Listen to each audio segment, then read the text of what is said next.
Hi, hello மக்களே எல்லாரும் எப்படி இருக்கீங்க? சூப்பரா இருப்பீங்க அப்படின்னு நினைக்கிறேன். இன்னைக்கு நம்ம சேனல்ல ஒரு சூப்பரான, இன்ட்ரெஸ்டிங்கான கிரைம் த்ரில்லர் நாவல் பார்க்க போறோம். இந்த நாவல் உங்களுக்கு ரொம்ப ரொம்ப பிடிக்கும். மறக்காம ஸ்டார்ட்டிங்லேருந்து எண்டிங் வரைக்கும் ஸ்கிப் பண்ணாம பாருங்க.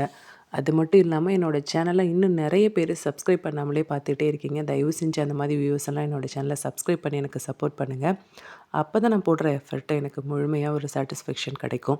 இப்போ வாங்க இந்த சூப்பரான இன்ட்ரெஸ்டிங்கான நாவலுக்குள்ள போலாம். அதுக்கு முன்னாடி இந்த நாவல் எத பத்தினது அப்படின்னா, ஒரு சின்ன ஒன்லைன் பார்த்துரலாமா? ஒரு நகரத்துல தொடர்ந்து மர்மமான கொலைகள் நடக்க ஆரம்பிக்குது. அதிலும் அந்த கொலைகள் எல்லாமே பெண்கள மட்டும் டார்கெட் பண்ணி நடக்குது. யாருக்கும் புரியாத மாதிரி. ஆனா ஒரே மாதிரி முறை, ஒரே மாதிரி தடயம் இல்லாம இந்த வழக்க விசாரிக்க இன்ஸ்பெக்டர் நித்திலன் நியமிக்கப்படுறான். இந்த வழக்கு நடந்த காலகட்டம் 1998. ஸோ அப்போ எப்படி இருக்கும் அப்படின்னு பார்த்துக்கோங்க. நித்திலன் இந்த வழக்க எடுத்து ஆரம்பிக்கிறப்போ, ஒவ்வொரு தகவலும் ஒவ்வொரு இருண்ட உண்மைக்கு திறக்க ஆரம்பிக்குது. சாதாரண கொலைகள் மாதிரி தோன்றின இந்த சம்பவம் மெதுவா ஒரு பெரிய புதிரா மாறுது. இந்த வழக்கு புதியதா? அல்லது பல வருடங்களுக்கு முன்னாடி நடந்த முடிக்கப்படாத வழக்குகளோட தொடர்பா? அப்படின்னா இந்த கொலையாளி திரும்ப வந்த ஒரு பழைய சீரியல் கில்லரா? அல்லது அதே பாதையை பின்தொடர்ந்த ஒரு புதிய நபரா? இந்த கேள்விகளுக்கெல்லாம் கிடைக்க இந்த நாவல பார்க்கலாம். இதுதான் வழக்கு எண் 27/98. இப்போ வாங்க இந்த சூப்பரான இன்ட்ரெஸ்டிங்கான நாவலுக்குள்ள போலாம். 1998 மாலை நேரம். அந்த நகரம் அந்த நாளில் வெளிப்படையாக பார்த்தால் எந்த மாற்றமும் இல்லாத ஒரு சாதாரண நாளைப் போலவே இருந்தது. தெருக்கள் வழக்கம் போல கூட்டம் நிரம்பி இருந்தன. கடைகள் திறந்திருந்தன. மனிதர்கள் தங்கள் தினசரி வாழ்க்கையை வழக்கம் போல தொடர்ந்து வாழ்ந்து கொண்டிருந்தார்கள். ஆனால் அந்த நகரத்தின் உள்ளே, அதன் சுவர்களுக்குள், அதன் மூடிய கதவுகளுக்குள் பல வருடங்களாக சொல்லப்படாமல் புதைந்து கிடக்கும் நிறைய கதைகள் இருந்தன. அந்த கதைகள் வெளியில் வரவில்லை என்பதற்காக அவை இல்லை என்று ஆகவில்லை. அவை காத்திருந்தன, அமைதியாக காத்திருந்தன. அந்த நகரத்தின் ஓரத்தில் யாரும் அதிகம் கவனிக்காத ஒரு தெரு இருந்தது. அந்த தெரு பெரும்பாலும் அமைதியாக இருக்கும். அந்த அமைதி அந்த இடத்தின் தன்மையா, அல்லது யாரும் அந்த இடத்தை கவனிக்க விரும்பாததாலா என்று யாருக்கும் தெரியாது. அந்த தெருவின் நடுப்பகுதியில் ஒரு பழைய வீடு இருந்தது. சுவர்கள் ஓரளவு மங்கி இருந்தன. ஜன்னல்கள் எப்போதும் மூடியபடியே இருக்கும். அந்த வீடு வெளியிலிருந்து பார்த்தால் அது வாழ்ந்து கொண்டிருக்கும் வீடாக தெரியாது. ஆனால் அதன் உள்ளே ஒரு வாழ்க்கை இருந்தது. அந்த வீட்டில் இருந்தால் லலிதா, வயது 50. திருமணமான பெண். ஆனால் அந்த திருமணம் என்ற வார்த்தைக்கு அவள் வாழ்க்கையில் எந்த பாதுகாப்பும் எந்த உறவும் இல்லை. அவளுடைய கணவர் பல வருடங்களுக்கு முன்பே இறந்துவிட்டார். அந்த இறப்புக்கு பிறகு அவளுடைய வாழ்க்கை மெதுவாக வெளி உலகத்திலிருந்து விலக ஆரம்பித்திருந்தது. அவளுக்கு குழந்தைகள் இல்லை. உறவினர்கள் இருந்தாலும் அவர்கள் எல்லோரும் தங்கள் வாழ்க்கையில் பிஸியாக இருந்தார்கள். காலப்போக்கில் லலிதா அவர்கள் வாழ்க்கையிலிருந்து மங்கிவிட்டார். யாரும் அவளை தேடவில்லை. யாரும் அவளை தொந்தரவும் செய்யவில்லை. ஆனால் அந்த தனிமை அவள் விரும்பியது அல்ல. அது அவள் மீது திணிக்கப்பட்ட ஒன்று. அவள் தினசரி வாழ்க்கை மிகவும் அமைதியாக இருந்தது. காலையில் எழுந்து வீட்டு வேலைகளை செய்து விடுவாள். சில நேரங்களில் வாசலில் நின்று வெளியில் பார்த்து கொண்டிருப்பாள். அக்கம்பக்கத்தினர் அவளை பார்த்தால் அவள் சின்னதாக சிரிப்பாள். அந்த சிரிப்பு மரியாதைக்காக, பழக்கத்துக்காக, உண்மையான சிரிப்பு அல்ல. அவள் வீட்டின் கதவு எப்போதும் மூடியபடியே இருக்கும். யாராவது தட்டினால் அவள் உடனே திறக்க மாட்டாள். முதலில் ஜன்னல் வழியாக பார்ப்பாள். யார் என்று உறுதிப்படுத்திக் கொள்வாள். அதன் பிறகுதான் கதவை திறப்பாள். சில சமயம் யாரும் இல்லை என்றாலும் கூட அவள் அந்த கதவை 2வது முறையாக சரிபார்ப்பாள். அது ஒரு பழக்கம் அல்ல, அது ஒரு பயம். அந்த பயம் எப்போது ஆரம்பித்தது என்று அவள் யாரிடமும் சொல்லவில்லை. சொல்லவே முடியவில்லை. சில சம்பவங்கள் வாழ்க்கையில் நடக்கும்போது அவை ஒரு நாளில் முடிந்துவிடாது. அவை மனிதரின் உள்ளே குறியீடுவிடும். நினைவாக மட்டுமல்லாமல் உணர்வாகவும் நிழலாகவும் எப்போதும் பின்தொடர்ந்து ஒன்றாகவும் மாறிவிடும். லலிதாவின் வாழ்க்கையில் ஒரு காலத்தில் ஒரு சம்பவம் நடந்தது. அது ஒரு தவறு அல்ல, அது ஒரு விபத்து அல்ல, அது ஒரே நாளில் நடந்தது கூட அல்ல. அது மீண்டும் மீண்டும் நடந்தது. அதை யாரும் பார்க்கவில்லை, அதை யாரும் கேட்கவில்லை, அதை நிறுத்துவதற்கும் யாரும் இல்லை. அவளும் அதை யாரிடமும் சொல்லவில்லை. அந்த நாட்களின் பிறகு அவள் மாறிவிட்டாள். அவள் பேசுவது குறைந்தது. அவள் வெளியே போவது குறைந்தது. அவள் நம்பிக்கை முழுமையாக மறைந்தது. கண்ணாடி முன்னாடி நின்று கொண்டிருக்கும் போது கூட அவள் தன் கண்களை நேராக பார்க்க மாட்டாள். அவள் முகத்தில் இருந்தது வயதின் அடையாளங்கள் மட்டும் இல்ல. அது காலம் விட்டு சென்ற சுவடுகளும் இல்ல. அது நினைவுகளின் சுமை. இரவு நேரம் வந்தால் அவள் தூங்க மாட்டாள். அவள் படுக்கையில் படுத்திருந்தாலும் அவள் கண்கள் திறந்தே இருக்கும். சின்ன சத்தம் கேட்டாலே அவள் எழுந்து உட்கார்ந்து விடுவாள். கதவை பார்ப்பாள். ஜன்னலை பார்ப்பாள். எல்லாம் சரியாக இருக்கா என்று உறுதிப்படுத்திக் கொள்வாள். அவள் பாதுகாப்பாக இருந்தாள். ஆனால் அவள் ஒருபோதும் பாதுகாப்பாக உணரவில்லை. அந்த நாள் இரவு. மழை மெதுவாக ஆரம்பித்தது. பிறகு அது கொட்ட ஆரம்பித்தது. அந்த வீடு அந்த மழைக்குள் முழுகியது. லலிதா வழக்கம் போல கதவை பூட்டி உள்ளே சென்றாள். ஒரு நிமிடம் நின்று சுற்றி பார்த்தாள். எல்லாம் சரியாக இருந்தது. அவள் மெதுவாக ஒரு மூச்சு விட்டாள். அந்த மூச்சு நிம்மதிக்காக இல்ல. அது இன்னொரு இரவை கடக்கத் தயாராகும் ஒரு மூச்சு. அந்த நேரத்தில் ஒரு சின்ன சத்தம், மிக மெதுவானது. மழை சத்தத்துக்குள் ஆல்மோஸ்ட் மறைந்து போகும் அளவுக்கு. இப்போ லலிதா நின்னா. அவளோட கண்கள் கதவு பக்கம் திரும்பினது. யாராவது இருக்கீங்களா அப்படின்னு அவள் மெதுவாக கேட்டா. பதில் இல்லை. அந்த அமைதி அவளுக்கு புதுசில்ல. ஆனால் அந்த அமைதிக்குள் தான் அவளுடைய கடந்த காலம் ஆரம்பித்திருந்தது. இப்போ அவள் ஒரு படி பின்னாடி போனா. அந்த வீட்டின் உள்ளே யாரோ இருந்தாங்க. அடுத்த சில நிமிடங்கள் அந்த வீடு எந்த சத்தமும் எழுப்பவில்லை. யாரும் கத்தவில்லை. யாரும் உதவி கேட்கல. அந்த இரவு திரும்ப ஒரு முறை ஒரு குரல் அமைதிக்குள் அடக்கப்பட்டது. இரவு 2:17. கதவு கொஞ்சம் திறந்திருந்தது. மழை தண்ணீர் உள்ள வந்தது. தரையில் லலிதா கிடந்தா. அவளுடைய முகம் அமைதியாக இருந்தது. ஆனால் அவளோட கண்கள் இந்த இரவு மட்டுமல்ல, பல வருடங்களாக தொடர்ந்து ஒரு விஷயத்தை தாங்கி கொண்டிருந்தது. போலீஸ் சைரன் அந்த அமைதியை உடைச்சது. இன்ஸ்பெக்டர் நித்திலன் அந்த வீட்டுக்குள்ள நுழைஞ்சாரு. உடனே அவர் பாடியை பார்க்கல. இப்போ அவர் அந்த வீட்டை பார்த்தாரு. அந்த அமைதியை பார்த்தாரு. அந்த இடத்தில் இல்லாத சத்தங்களை உணர்ந்தாரு. எந்த போராட்டமும் இல்லை, எந்த குழுவும் இல்லை, எந்த சோடும் இல்லை.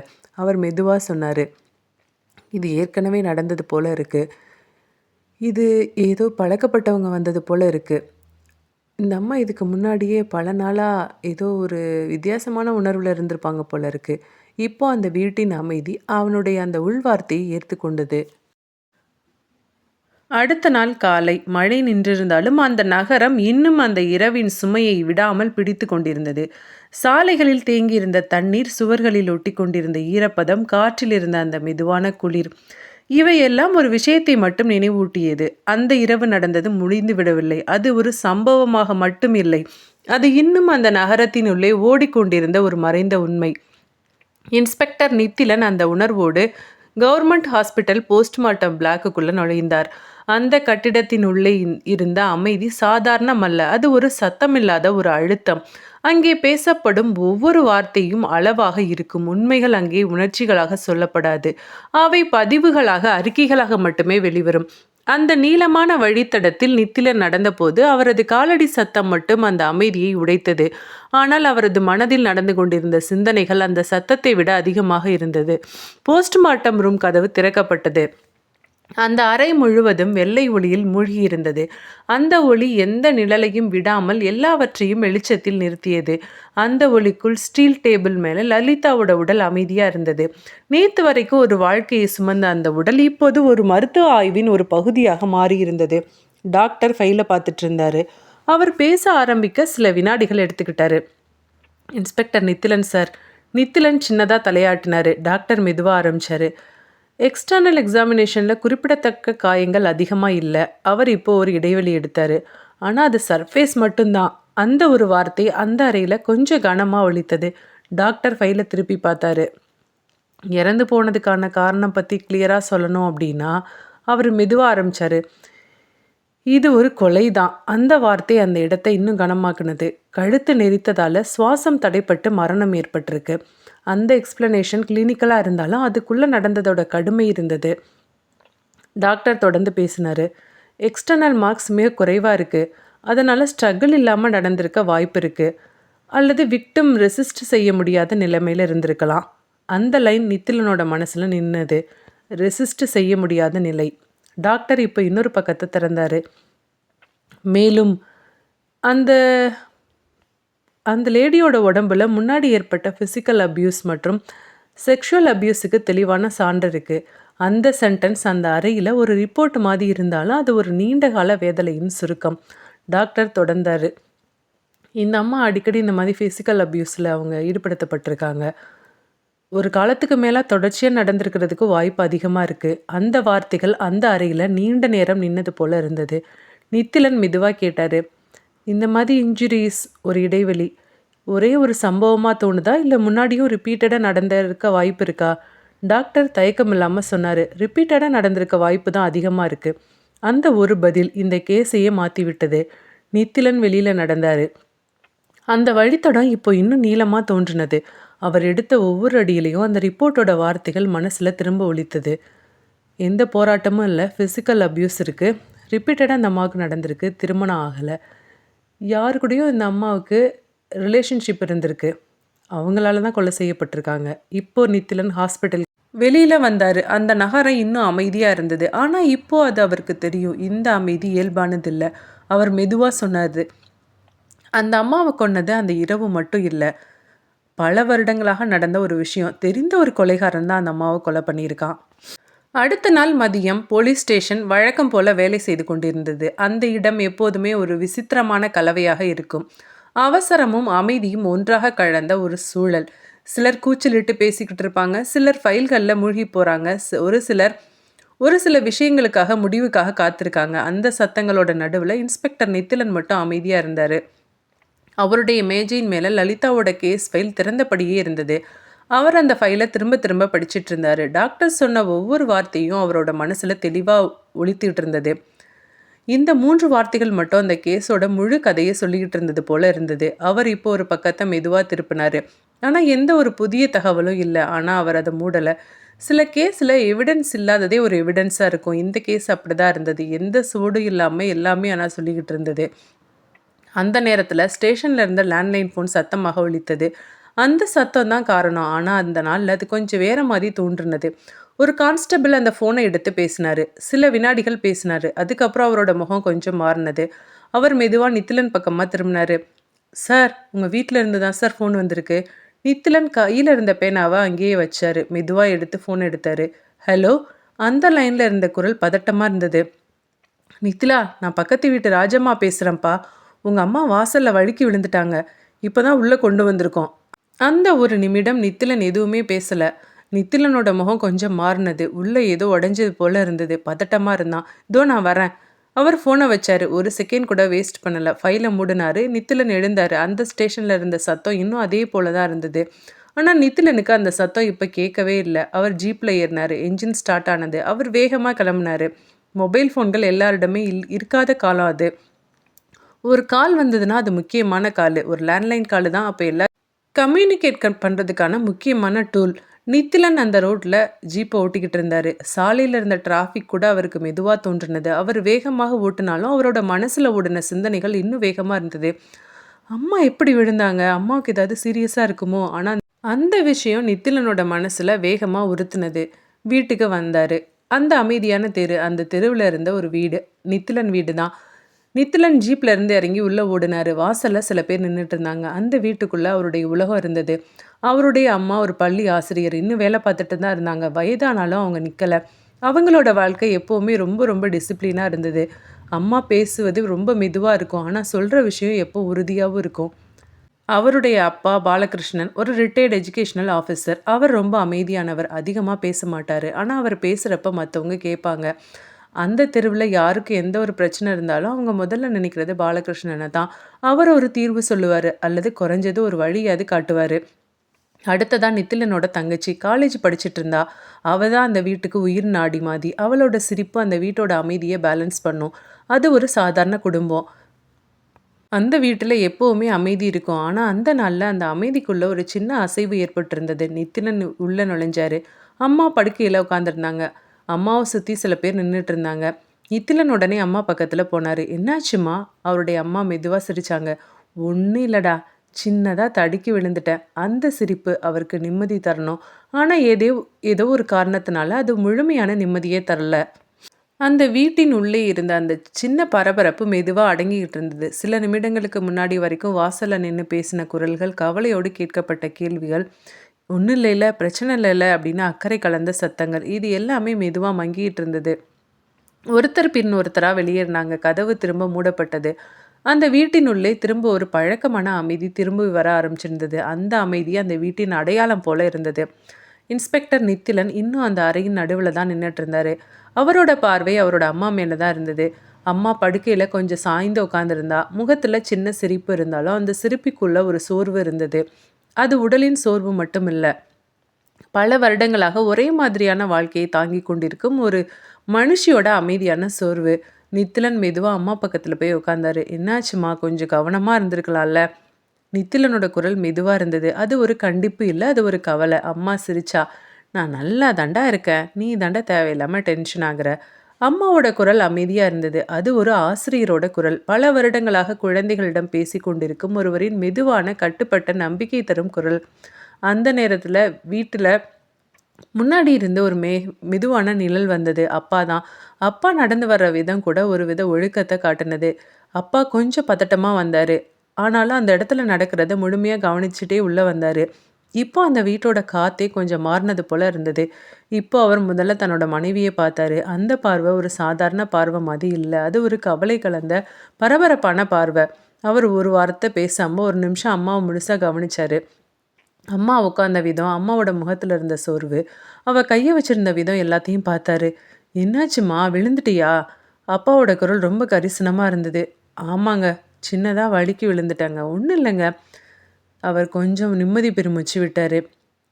"அப்பாடா! எனக்கு ரொம்ப பதட்டமாயிருச்சு. போஸ்ட் ஆஃபீஸ் போயிருந்தேன். அப்பதான் வந்து சொன்னா நம்ம பக்கத்து வீட்டு மூர்த்தி. என்னம்மா இது? படபடன்னு ஆயிருச்சு ஒரு நிமிஷம். கவனமா இருக்க வேணாமா? எத்தனை தடவை சொல்றேன். தண்ணி தெளிச்சா நடக்காத நடக்காதன்னு. தண்ணி தெளிச்சுட்டு அந்த பக்கம் நடக்காத. வலிக்கிரும்மா." அந்த வார்த்தையில கண்டிப்பு மட்டும் இல்ல. அது ஒரு வழிகாட்டுதல் போல இருந்தது. இப்போ அப்பா கொஞ்சம் தன்னை நிதானப்படுத்திக்கிட்டு நித்திலன திரும்பி பார்த்தாரு. ஒரு நிமிஷம் அவர் எதுவும் பேசல. அமைதியா கேட்டாரு. "நித்திலா, நீ எப்படா வந்த?" "இப்பதான்ப்பா வந்தேன்." "இப்போ உனக்கு ஸ்டேஷன்ல டியூட்டி தானே?" இந்த முறை நித்திலன் ஒரு நிமிஷம் தயங்கினான். "ஆமாப்பா, பக்கத்து வீட்ல இருந்து கால் பண்ணாங்கப்பா. அதனால தான்." அப்பா சின்னதா சிரிச்சாரு. அந்த சிரிப்பு மெதுவா இருந்தது. ஆனா அதுக்குள்ள ஒரு அர்த்தம் இருந்தது.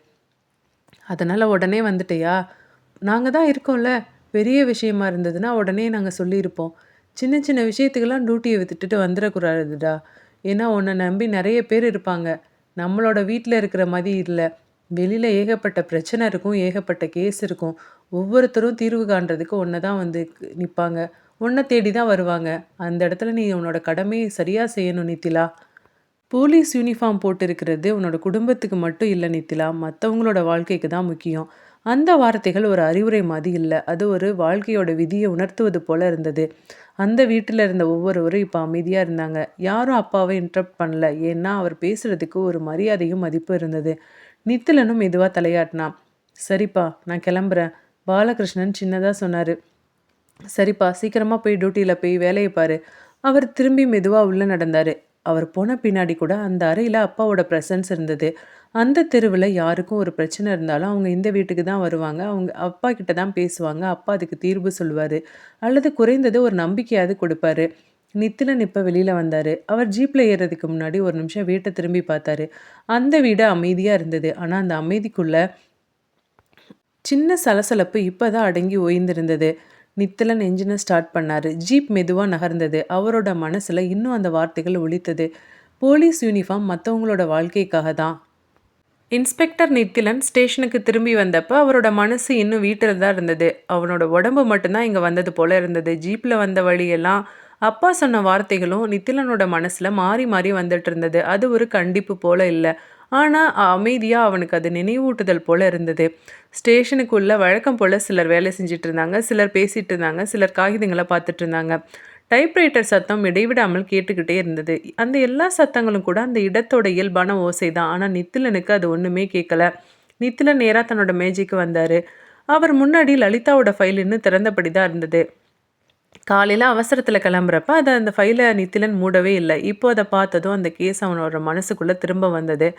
நித்திலன் மெதுவா உட்காந்து அந்த ஃபைல புரட்டி பார்த்தாரு. ஒரு பக்கத்த திருப்புனாரு. அதுல எந்த புதிய தகவலும் இல்ல. ஆனாலும் நித்திலன் அத திரும்ப திரும்ப பார்க்கறத நிறுத்தவே இல்ல.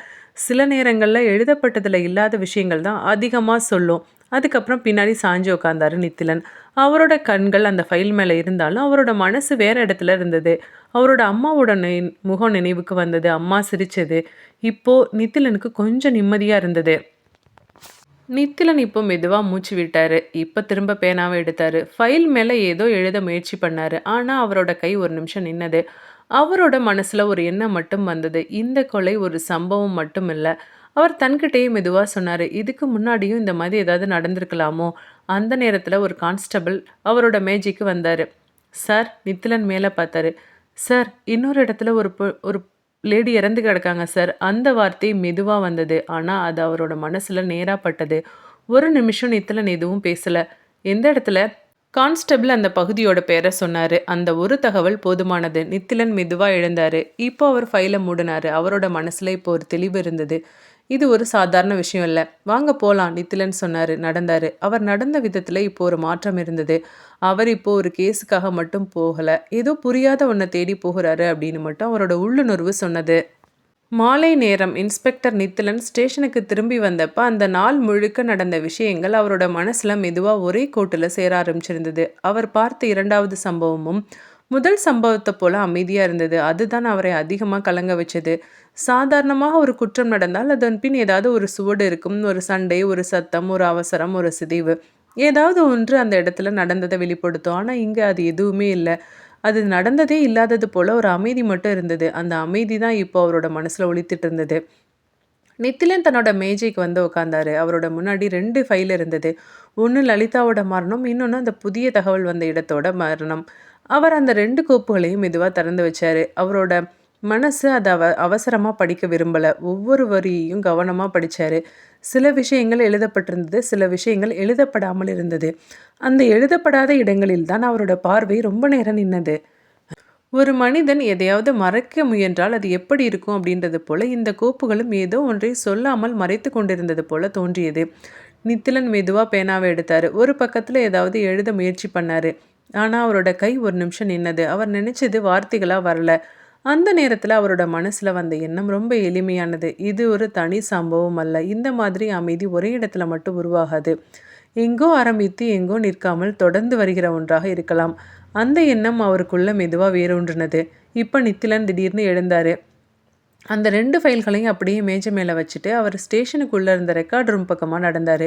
அந்த ரூம் ஸ்டேஷன்ல இருக்கிற மத்த இடங்களைப் போல இல்ல. அங்க சத்தம் குறைவு. அங்க வர்ற மனுஷங்களும் மெதுவா பேசுவாங்க.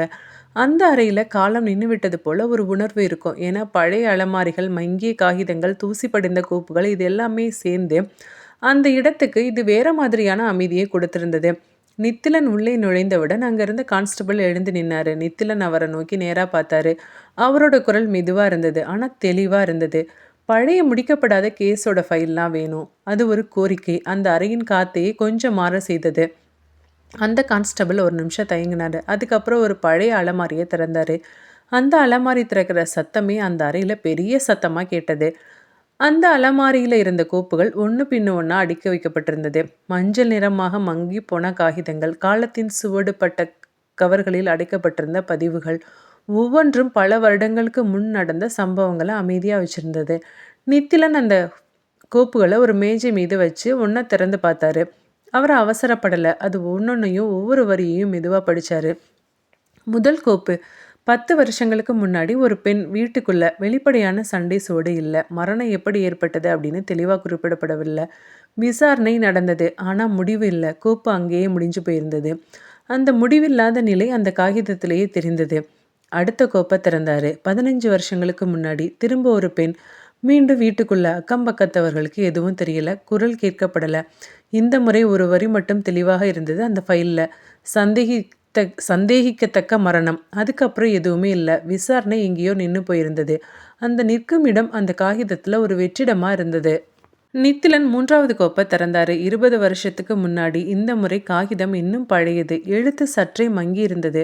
ஆனால் அதில் இருந்த ஒரு விஷயம் மட்டும் தெளிவாக இருந்தது. கழுத்து நெரித்ததற்கான சாத்தியம். அதுக்கு பின்னாடி அந்த கேஸ் எந்த இம்ப்ரூவ்மெண்ட்டும் இல்லாமல் அதே நிலையில் தங்கி இருந்தது. அதாவது முடிவில்லாத பதிவாக இருந்தது. இன்னும் கேஸு தீர்க்கப்படாத கேஸ் ஃபைலாக அது மூடப்பட்டிருந்தது. நித்திலன் கையை ஒரு நிமிஷம் நிறுத்தினாரு. அவர் அந்த 3 கோப்புகளையும் எடுத்தாரு. பக்கத்தில் வச்சாரு. அதை ஒப்பிட்டு பார்க்க ஆரம்பிச்சாரு. அவர் வேகமாக யோசிக்கல. அவர் ஒவ்வொன்றையும் மெதுவாக மனசில் வச்சுக்கிட்டு பார்த்தாரு. அந்த கோப்புகள் பேசவில்லை. ஆனால் அது அமைதியாக ஒரு விஷயத்த சொல்ல ஆரம்பிச்சிருந்தது. நித்திலன் நாற்காலியில் வந்து உட்கார்ந்தாரு. அவர் முன்னாடி அந்த கோப்புகள் திறந்தபடியே இருந்தது. அந்த அறையில இருந்த அமைதி இன்னும் ஆழமானது. வெளியில இருந்த சத்தங்கள் அங்கே வரல. அந்த அந்த இடத்துல இருந்தது காலம், காகிதம், மறக்கப்பட்ட உண்மைகள். அவர் தன்கிட்டயே மெதுவாக சொன்னார், அப்போது இந்த மாதிரி கொலைகள்லாம் இப்போ ஆரம்பித்த விஷயம் இல்லைல்ல. அவர் அந்த வார்த்தையை சொன்ன பின்னாடி தான் அவரே தன்னோட அமைதியை உணர்ந்தார். அந்த உணர்வு அவருக்குள்ளேயே நின்னது. பல வருஷங்களுக்கு முன்னாடியே இதே மாதிரி சம்பவங்கள் நடந்திருக்கு. அவை ஒவ்வொன்றாக நடந்திருக்கு. யாரும் அதை ஒன்றா பார்க்கல. ஆனால் ஒவ்வொரு கோப்பும் தனித்தனியாக இருந்தது. அதனால தான் அது முடிவில்லாமல் போயிருக்கு. யாரும் இதை தொடர்பு படுத்தி பார்க்கல. இதையெல்லாம் தனித்தனி கேஸாக விசாரிச்சிருக்காங்க. இப்போ நித்திலன் இன்னொரு ஃபைலை எடுத்தாரு. அதை திறந்தாரு. அந்த கோப்பிலையும் அதே மாதிரியான பதிவு. பெண் வீடு, வெளிப்படையான சண்டை இல்ல. அக்கம் பக்கத்தவங்களுக்கு தெரியல. அந்த வரிகள் மாறல. ஆனா வருஷங்கள் மட்டும் மாறியிருக்கு. நித்திலன் மெதுவா மூச்சு விட்டாரு. அந்த காகிதங்களின் வாசனை கூட அந்த அறையின் காத்தில் கலந்திருந்தது. அது பழைய நினைவுகளின் வாசனை போல இருந்தது. மறக்கப்பட்ட விஷயங்களின் வாசனை. நித்திலன் கண்கள் அந்த ஃபைல் மேலேயே நின்னது. அவரோட மனசுல ஒரு கேள்வி மட்டும் எழுந்தது. இந்த கொலை அப்போ ஒருபோதும் நிக்கலையா? அவரோட கேள்விக்கு பதில் சொல்லல. அவர் அமைதியா இருந்தாரு. ஆனா அந்த அமைதி இப்ப வேற மாதிரி இருந்தது. இப்போ நித்திலன் தன்னோட டேபிள் முன்னாடி அமைதியா உட்காந்துட்டு இருந்தாரு. அவரோட முன்னாடி இருந்த ஃபைல்களை பார்த்துட்டு இருந்தாலும் அவரோட மனசு அதை தாண்டி வேறொரு திசையில பயணித்துட்டு இருந்தது. காலையில ரெக்கார்ட் ரூம்ல பார்த்த அந்த பழைய கோப்புகள் அவருக்கு ஒரு எண்ணத்தை மட்டும் கொடுத்திருந்தது. இது புதுசா இல்ல. ஆனா அந்த எண்ணம் மட்டும் போதாது. இது வழிகாட்டாது. இப்போ நித்திலனுக்கு தேவை இந்த நேரத்துல நடந்த விஷயத்தை புரிந்து கொள்றது.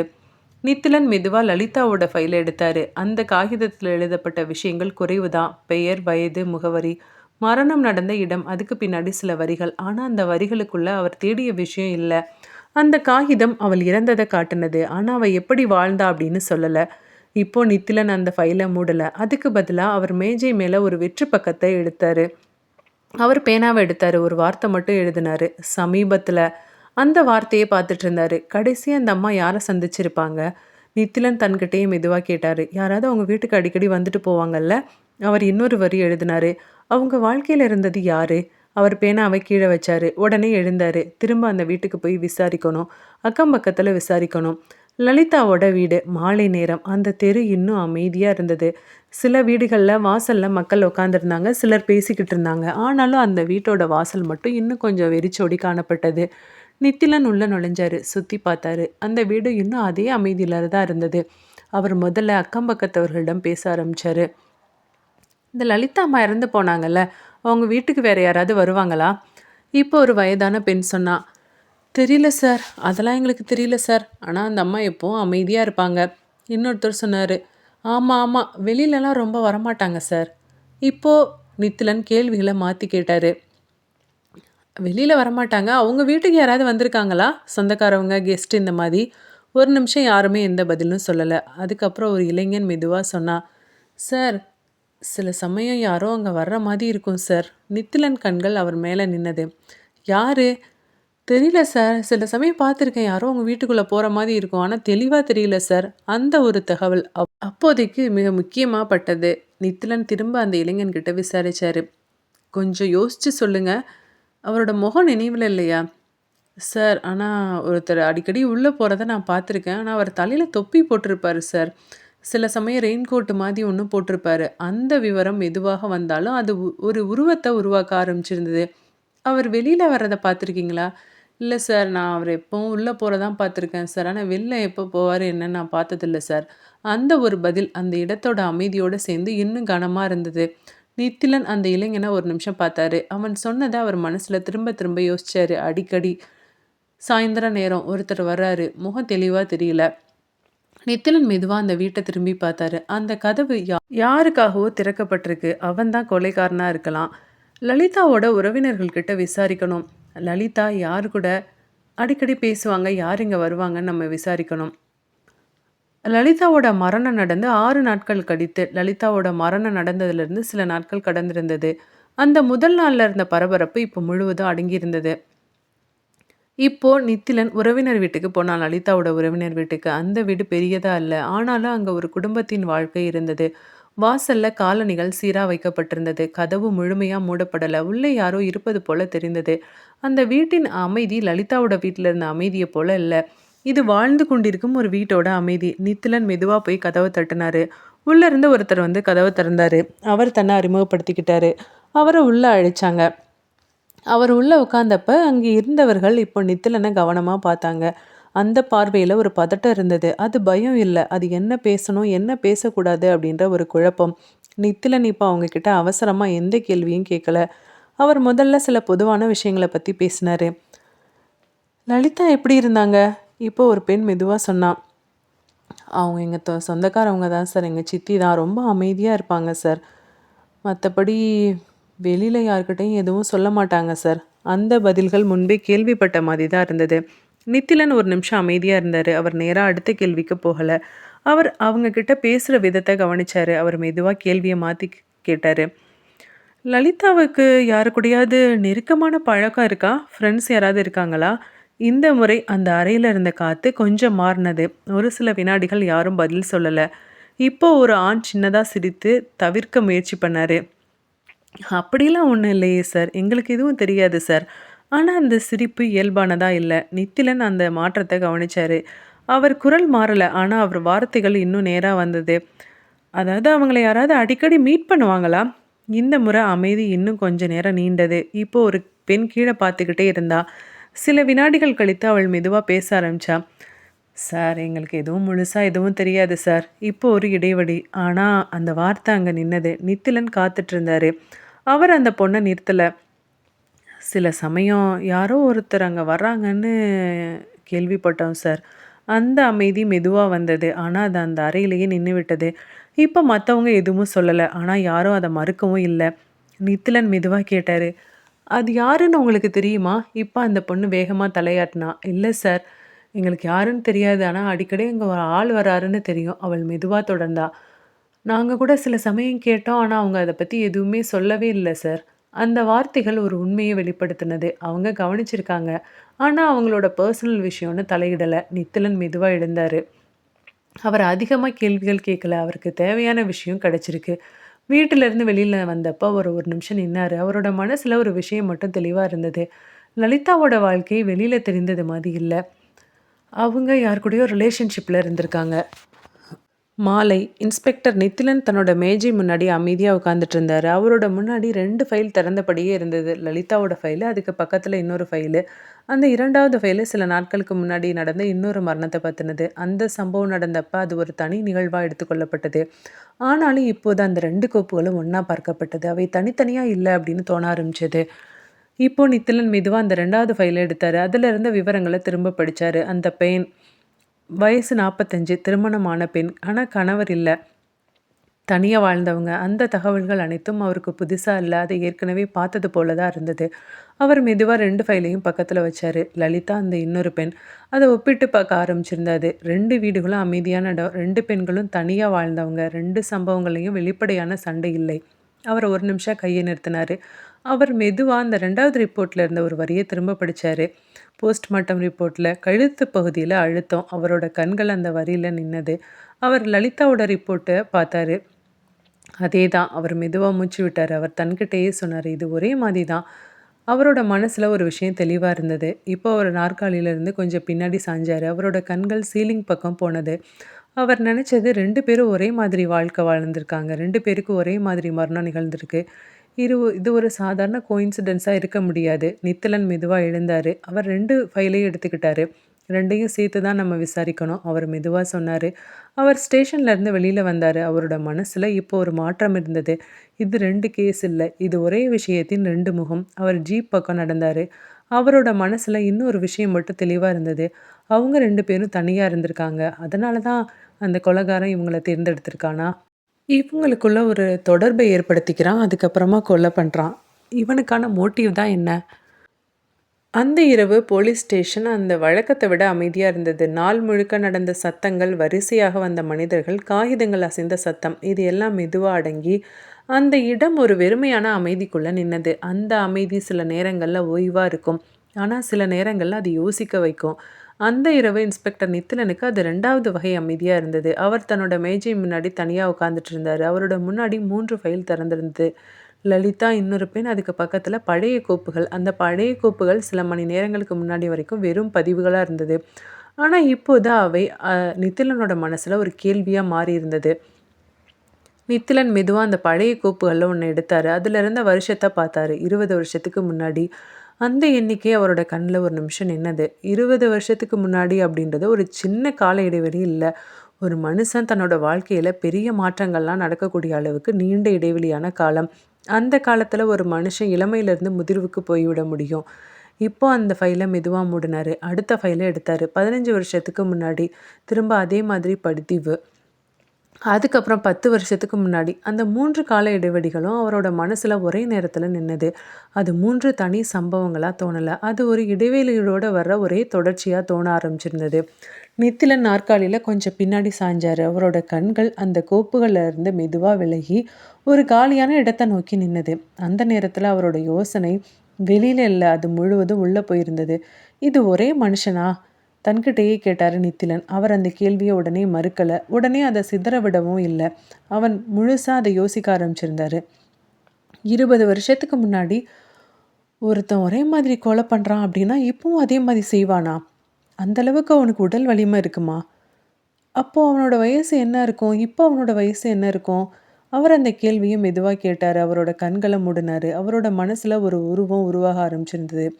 அப்போது அந்த கொலைகாரனுக்கு ஒரு 30 வயசு இருக்கும். இப்போ ஒரு 50 வயசு இருக்கலாமா? மெதுவாக மூச்சு விட்டான் நித்திலன். அந்த எண்ணம் நித்திலனை விட்டு போகலை. அந்த வயசு அவரோட மனசில் தெளிவாக நின்னது. அவரோட கண்களை திறந்தார். திரும்ப அந்த ஃபைலை பார்த்தாரு. அதே மாதிரி செய்கிறான்னா அதே மாதிரி தேர்வு பண்ணுறானா? அது ஒரு பழக்கமாக இருக்கலாமா? இல்லை அவனுக்கு அது ஒரு முறையாக இருக்கலாமா? ஆனால் நித்திலன் அங்கேயே நிற்கலை. நித்திலன் தன்கிட்டே இன்னொரு கேள்வி கேட்டார். ஒருவேளை இது அவனே இல்லை அப்படின்னா அந்த கேள்வி இன்னும் மெதுவாக வந்தாலும் அது இன்னும் ஆழமாக வந்தது. இப்போது செய்கிறவன் பழையதை தெரிஞ்சு அதே மாதிரி பண்ணுறானோ? நித்திலன் அந்த எண்ணத்தை கொஞ்சம் முன்னாடி கொண்டு போனான். ஆனால் இது ஒரே மனுஷன் இல்லை, யாருக்கிட்டேயோ கற்றுக்கிட்டானா? அந்த வார்த்தை நித்திலனோட மனசில் நின்னது. கற்றுக்கிட்டதா? கொலையை கற்றுக்கிறதுக்கெல்லாமா? இருப்பாங்க. அந்த மாதிரி இருக்கிறதுக்கு வாய்ப்பு இருக்குது. நித்திலன் இப்போ குழம்பி போனார். அவரோட கண்கள் அந்த பழைய கோப்புகளில் இருந்தது. அந்த கோப்புகள் இப்போ ரெக்கார்ட்ஸ் இல்லை, அது ஒரு ஹிஸ்ட்ரி, அது ஒரு தொடக்கம். நித்திலன் மெதுவாக சொன்னார், அது அங்கே தான் ஆரம்பிச்சிருக்கணும். அவர் அந்த கேள்விக்கு பதில் சொல்லலை. அவர் கையை மெதுவாக அந்த கோப்பின் மேலே வச்சார். அவரோட மனசில் 2 வழிகள் இருந்தது. அதாவது ஒரே மனுஷன் பல வருடமாக கொலை பண்ணுறான், இல்லை புதுசாக ஒரு மனுஷன் புது கொலைகாரன் அதே மாதிரி பின்தொடர்ந்து கொலை பண்ணுறான். இந்த 2 எண்ணங்களும் அவரோட மனசில் ஒன்றா இருந்தது. அவர் மெதுவாக எழுந்தார். இப்போ அவர் அந்த கோப்புகளை மூடினார். ஆனால் அந்த கேள்விகளை மூட முடியல. அடுத்த நாள் காலை இன்ஸ்பெக்டர் நித்திலன் அந்த நாள் தன்னோட கவனத்தை முழுவதும் அந்த 2வது கொலை சம்பவத்துக்கு திருப்பி இருந்தார். லலிதாவோட வாழ்க்கையில் இருந்த மறைமுக விஷயங்கள் அவரை ஏற்கனவே யோசிக்க வைத்திருந்தது. அதே போல் 2வது கொலை வழக்கான ரமணியோட வாழ்க்கையும் அதே விதமாக பார்க்கணும் அப்படின்னு அவர் முடிவு பண்ணியிருந்தார். 2 பேருக்கும் ஒரே மாதிரி முடிவு வந்திருந்ததுனால அவர்கள் வாழ்ந்த வாழ்க்கையிலையும் ஏதாவது ஒற்றுமை இருக்கணும். அந்த எண்ணம் அவரை அந்த வழியில் இழுத்துட்டு போனது. அவர் இப்போ ரமணி வாழ்ந்த வீட்டுக்கு போனப்போ அந்த இடம் இன்னும் விசாரணையின் சுவடுகளை தாங்கிட்டு இருந்தது. கதவு அருகில் நிற்கிற மனிதர்கள் குறைந்திருந்தாங்க. ஆனால் அந்த வீட்டின் உள்ளே இருந்த காற்று இன்னும் கொஞ்சம் கனமாக இருந்தது. அந்த இடத்துல நடந்ததை மறைக்க முடியாத ஒரு அமைதி அங்கே இருந்தது. நித்திலன் மெதுவாக உள்ளே நுழைஞ்சாரு. அந்த அறையை ஒரு முறை பார்த்தாரு. நேற்று பார்த்த அதே காட்சி தான், எந்த மாற்றமும் இல்லை.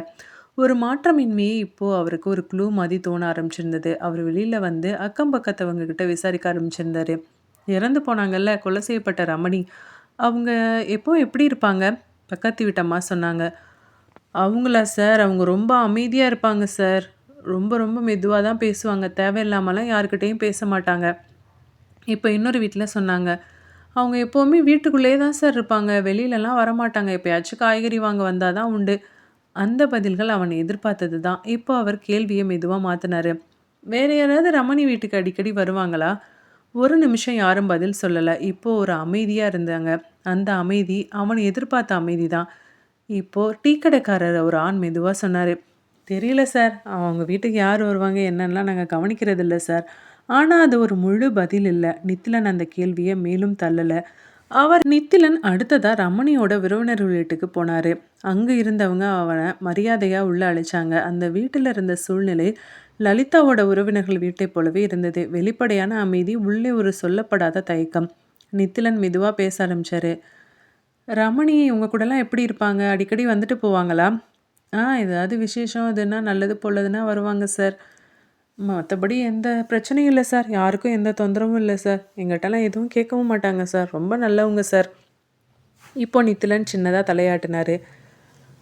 அவங்க முன்னாடி வேலை பார்த்ததா கேள்விப்பட்டேன். அந்த கேள்வி வந்ததும் அந்த அறையில் இருந்தவங்க கொஞ்சம் ஒருத்தர் பார்த்துக்கிட்டாங்க. இப்போ ஒரு ஆண் பதில் சொன்னார். ஆமாம் சார், முன்னாடி ஒரு ப்ரைவேட் ஸ்கூலில் டீச்சராக இருந்தாங்க. அந்த தகவல் புதியது. நித்திலன் உடனே அடுத்த கேள்வியை கேட்டார்.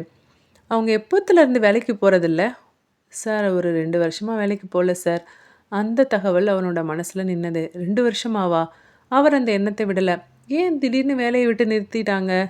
இப்போ அந்த வீட்டில் இருந்த பெண் மெதுவாக சொன்னான். தெரியல சார். அவங்களா தான் வேலைய விட்டுட்டு நின்னுட்டாங்க. நாங்க கூட ஏன் எதுக்குன்னுலாம் கேட்கல சார். அந்த வார்த்தைகள் சின்னதா இருந்தாலும் அதுக்குள்ள ஒரு வெற்றிடம் இருந்தது. 2 வருஷம் வேலை இல்ல, காரணம் சொல்லப்படல. நித்திலன் மெதுவா அந்த வீட்ட சுத்தி பார்த்தாரு. அவரோட மனசுல ஒரு புதிய கேள்வி வந்தது. அந்த 2 வருஷத்துல என்ன நடந்திருக்கும்? அவர் வெளியில அத சொல்லல. மெதுவா எழுந்தாரு. ஆ வேற யாராவது ஃப்ரெண்ட்ஸு, வேற யார் கூடயாவது அவங்களுக்கு க்ளோஸா ஏதாவது பழக்கம் இருக்கா? இல்ல சார். அந்த மாதிரிலாம் எதுவும் இல்ல சார். தயக்கமா வந்தது பதில்கள். இப்போ நித்திலன் அதுக்கு மேலேயும் கேட்க விரும்பாம, கேள்விய முடிச்சுக்கிட்டு, உங்களுக்கு ஏதாவது ஞாபகம் வந்ததுன்னா சொல்லுங்க. போலீஸ் ஸ்டேஷன் நம்பர் குடுக்குறேன். கால் பண்ணி கூட சொல்லுங்கன்னு சொல்லிட்டு நடந்தாரு. வெளியில வந்தாரு. வீட்டுக்கு வெளியில வந்தப்போ, அவரோட மனசுல 2 விஷயம் மட்டும் தெளிவா இருந்தது. லலிதா அமைதியான வாழ்க்கை, ரமணியும் அதே மாரி வாழ்க்கை. ஆனா, ரமணியோட வாழ்க்கையில ஒரு வித்தியாசம் இருந்தது. முன்னாடி வேலை பார்த்துருக்காங்க. இப்ப 2 வருஷம் இடைவெளி இருக்கு.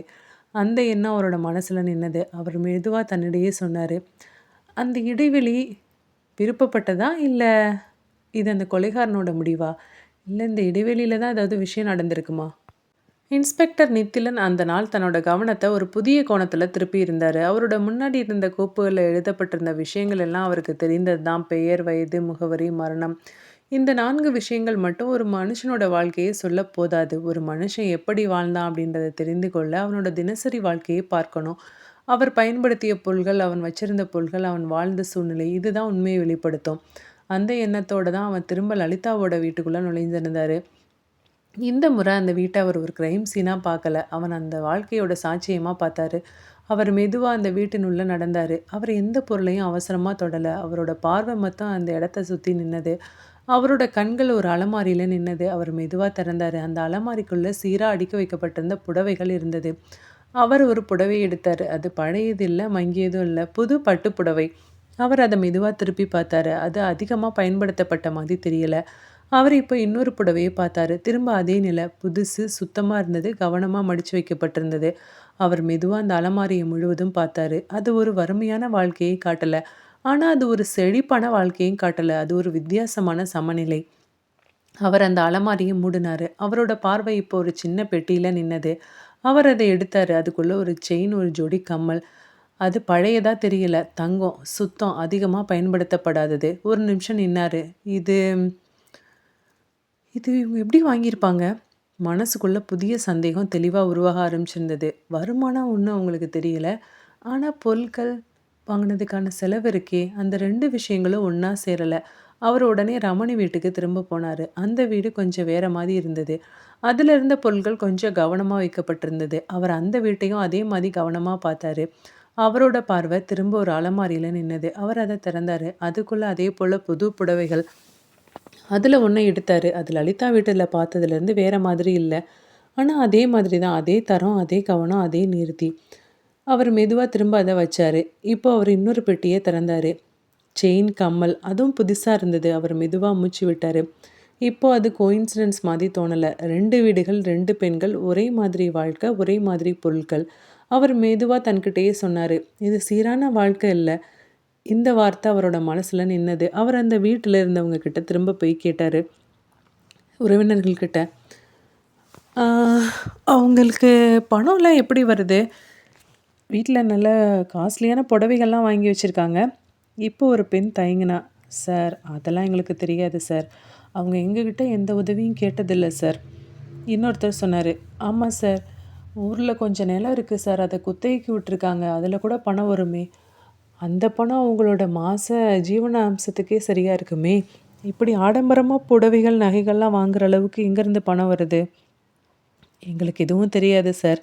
இப்போ நித்திலனோட மனசுல ஒரு விஷயம் மட்டும் தெளிவா இருந்தது. யாரோ கொடுத்துருக்காங்க. அந்த கொலைகாரன் தான் கொடுத்துருக்கான். அந்த கொலைகாரன் இவங்களுக்கு அப்போ முன்னாடியே அறிமுகம் ஆயிருக்கானா? ஏன் கொலை பண்றான்? அதுக்கான மோட்டிவ் தான் என்ன? இத நம்ம கண்டுபிடிக்கணும். அடுத்த நாள் அதிகாலை நேரம். அந்த நகரம் அந்த நேரத்துல ஒரு விசித்திரமான அமைதிக்குள்ள மூழ்கி இருந்தது. இரவு முழுவதும் இருந்த இருள் மெதுவாக அகன்று கொண்டிருந்தாலும், பகல் இன்னும் முழுமையாக பிறக்கவில்லை. தெருக்கள்ல மனிதர்கள் குறைவு. சில இடங்கள்ல மட்டும் 1, 2 மனிதர்கள் தங்கள் வேலைக்காக விரைந்து செல்லும் அசைவுகள். அந்த அமைதி அந்த நேரத்துல இயல்பானது தான். ஆனா சில நேரங்கள்ல அந்த இயல்பான அமைதிக்குள்ள கூட ஏதோ சொல்லப்படாத ஒன்று பதுங்கி இருக்கும். அந்த நாள்ல அந்த நகரத்தின் சில பகுதிகள்ல அந்த மாதிரியான ஒரு கனமான உணர்வு மெதுவாக பரவிக் கொண்டிருந்தது. அந்த நேரத்தில் போலீஸ் ஸ்டேஷனுக்கு வந்த ஒரு தகவல் அந்த அமைதியை உடைச்சது.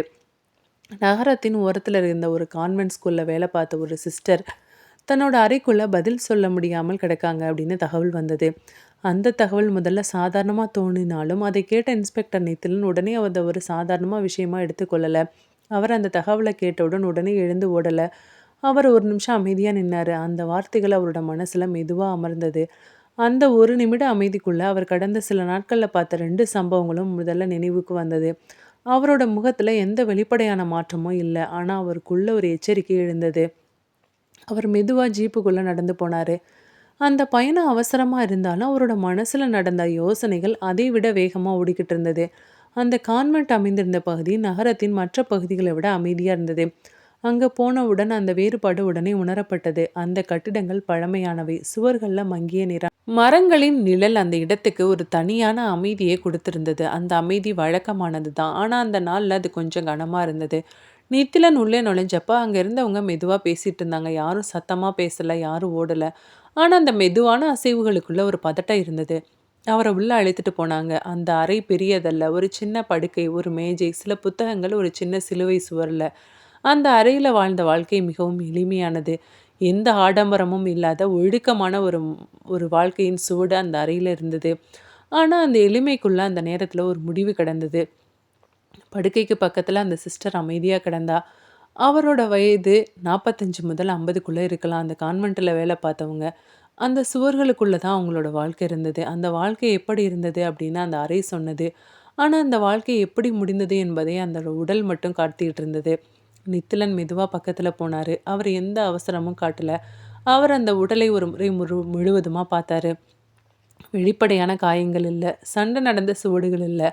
அறையில் இருந்த பொருள்கள் எல்லாம் தங்கள் இடத்துல தான் இருந்தது. எந்த அசைவும் இல்லாமல் இருந்த அந்த அறை அந்த மரணம் எப்படி நடந்தது என்பதை வெளியில் காட்டவில்லை. அந்த அமைதி இப்போது அவருக்கு புதிதாக இல்லை. அது அவர் கடந்த கால சில நாட்களில் பார்த்த அமைதியை நினைவூட்டினது. இப்போ நித்திலன் மெதுவாக குனிஞ்சாரு. அவரோட பார்வை முதல்ல அந்த முகத்துல இருந்து கழுத்து பக்கம் நகர்ந்தது. அந்த ஒரு சின்ன இடத்துல அவரோட கண்கள் நின்னது. மிக தெளிவாக தெரியாத ஒரு சின்ன அழுத்த சுவடு. அது மிக சிறியது, ஆனால் ஒரு விஷயத்தை மட்டும் சொல்ல போதுமானது. அதே மாதிரி தான் கொலை பண்ணியிருக்கான். அவர் ஒரு நிமிஷம் அசையாமல் நின்னார். அந்த சின்ன சுவடு அவரோட மனசில் பெருசாக மாறினது. அந்த ஒரு காட்சியோடு சேர்ந்து 2 முகங்கள் அவரோட நினைவில் வந்தது. லலிதா, ரமணி. இப்போ 3வது. அவர் மெதுவாக நேராக நின்னார். அவர் எந்த வார்த்தையும் உடனே சொல்லலை. ஆனால் உள்ளே வந்த எண்ணம் மிகவும் தெளிவாக இருந்தது. திரும்ப அதே மாதிரி கொலை பண்ணியிருக்கான்.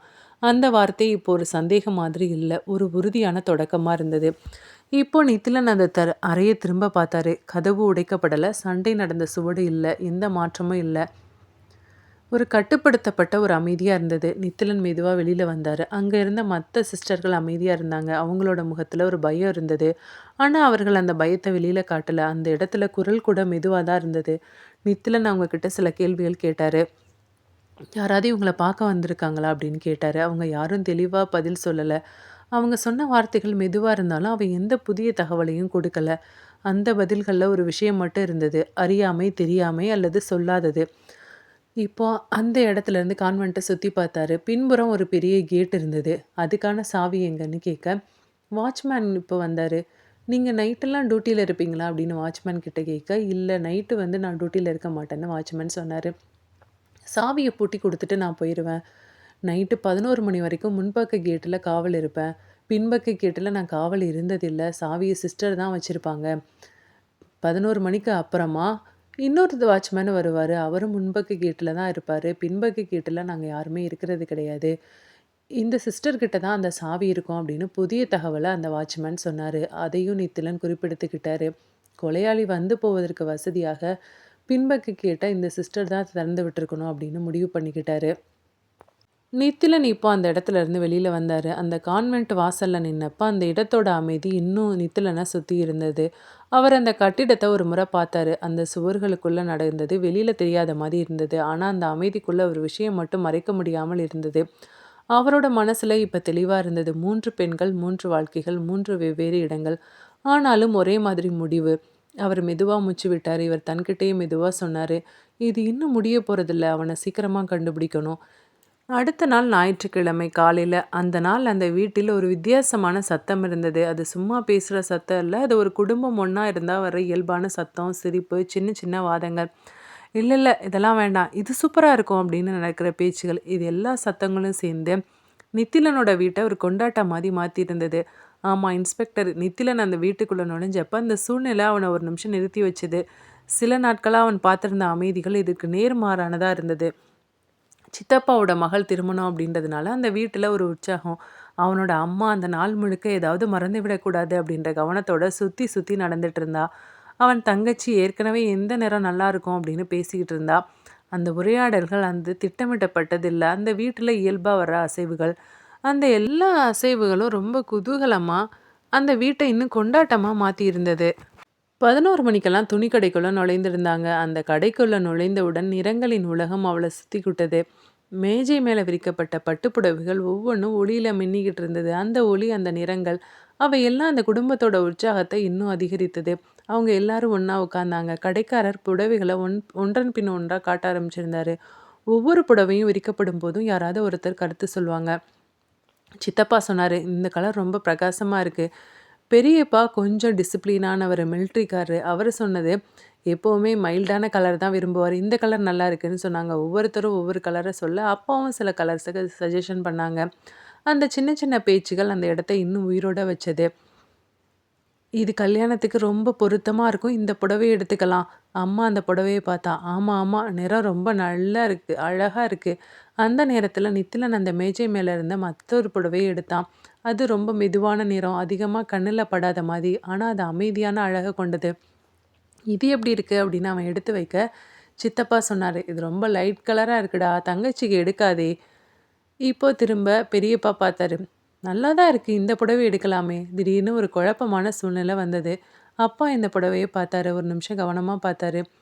"டேய், இது உன் அம்மாவுக்கு தான்டா சரியா இருக்கும். தங்கச்சிக்கு அந்த டார்க் கலர் எடுத்துக்கலாம்." அந்த வரி ஒரு சாதாரண அப்சர்வேஷன் மாரி இருந்தாலும், அதுக்குள்ள ஒரு அன்பு இருந்தது. குடும்பத்தோட அன்றைய நாள கழிச்சதுனால, நித்திலன் கொஞ்சம் அந்த கேஸ்லேருந்து கொஞ்சம் டைவர்ட் ஆகியிருந்தான். இருந்தாலும் அவனோட யோசனை முழுவதும் அந்த கேஸ்லயே இருந்தது. அடுத்த நாள் விசாரணையின் அடுத்த கட்டம். இன்ஸ்பெக்டர் நித்திலன் அந்த நாள் தனது முழு கவனத்தையும் அந்த 3வது சம்பவத்தின் மேல தான் திருப்பியிருந்தான். லலிதா, ரமணி, இப்ப அந்த சிஸ்டர் 3 பேரும் ஒரே மாதிரி முடிவ சந்தித்திருந்தாலும், அவர்கள் வாழ்ந்த வாழ்க்கைகள் வெளிப்படையாக பார்த்தால் வெவ்வேறு பாதைகளில் சென்றவை போல இருந்தது. அந்த வேறுபாட்டுக்குள் தான் ஏதோ ஒரு ஒற்றுமை மறைந்து கிடக்கிறது அப்படின்னு அவனுக்கு தோண ஆரம்பிச்சிருந்தது. அந்த ஒற்றுமையை கண்டுபிடிக்காமல் இந்த வழக்கு முன்னே செல்லாது என்ற உணர்வு நித்திலனுக்குள்ள உறுதியா இருந்தது.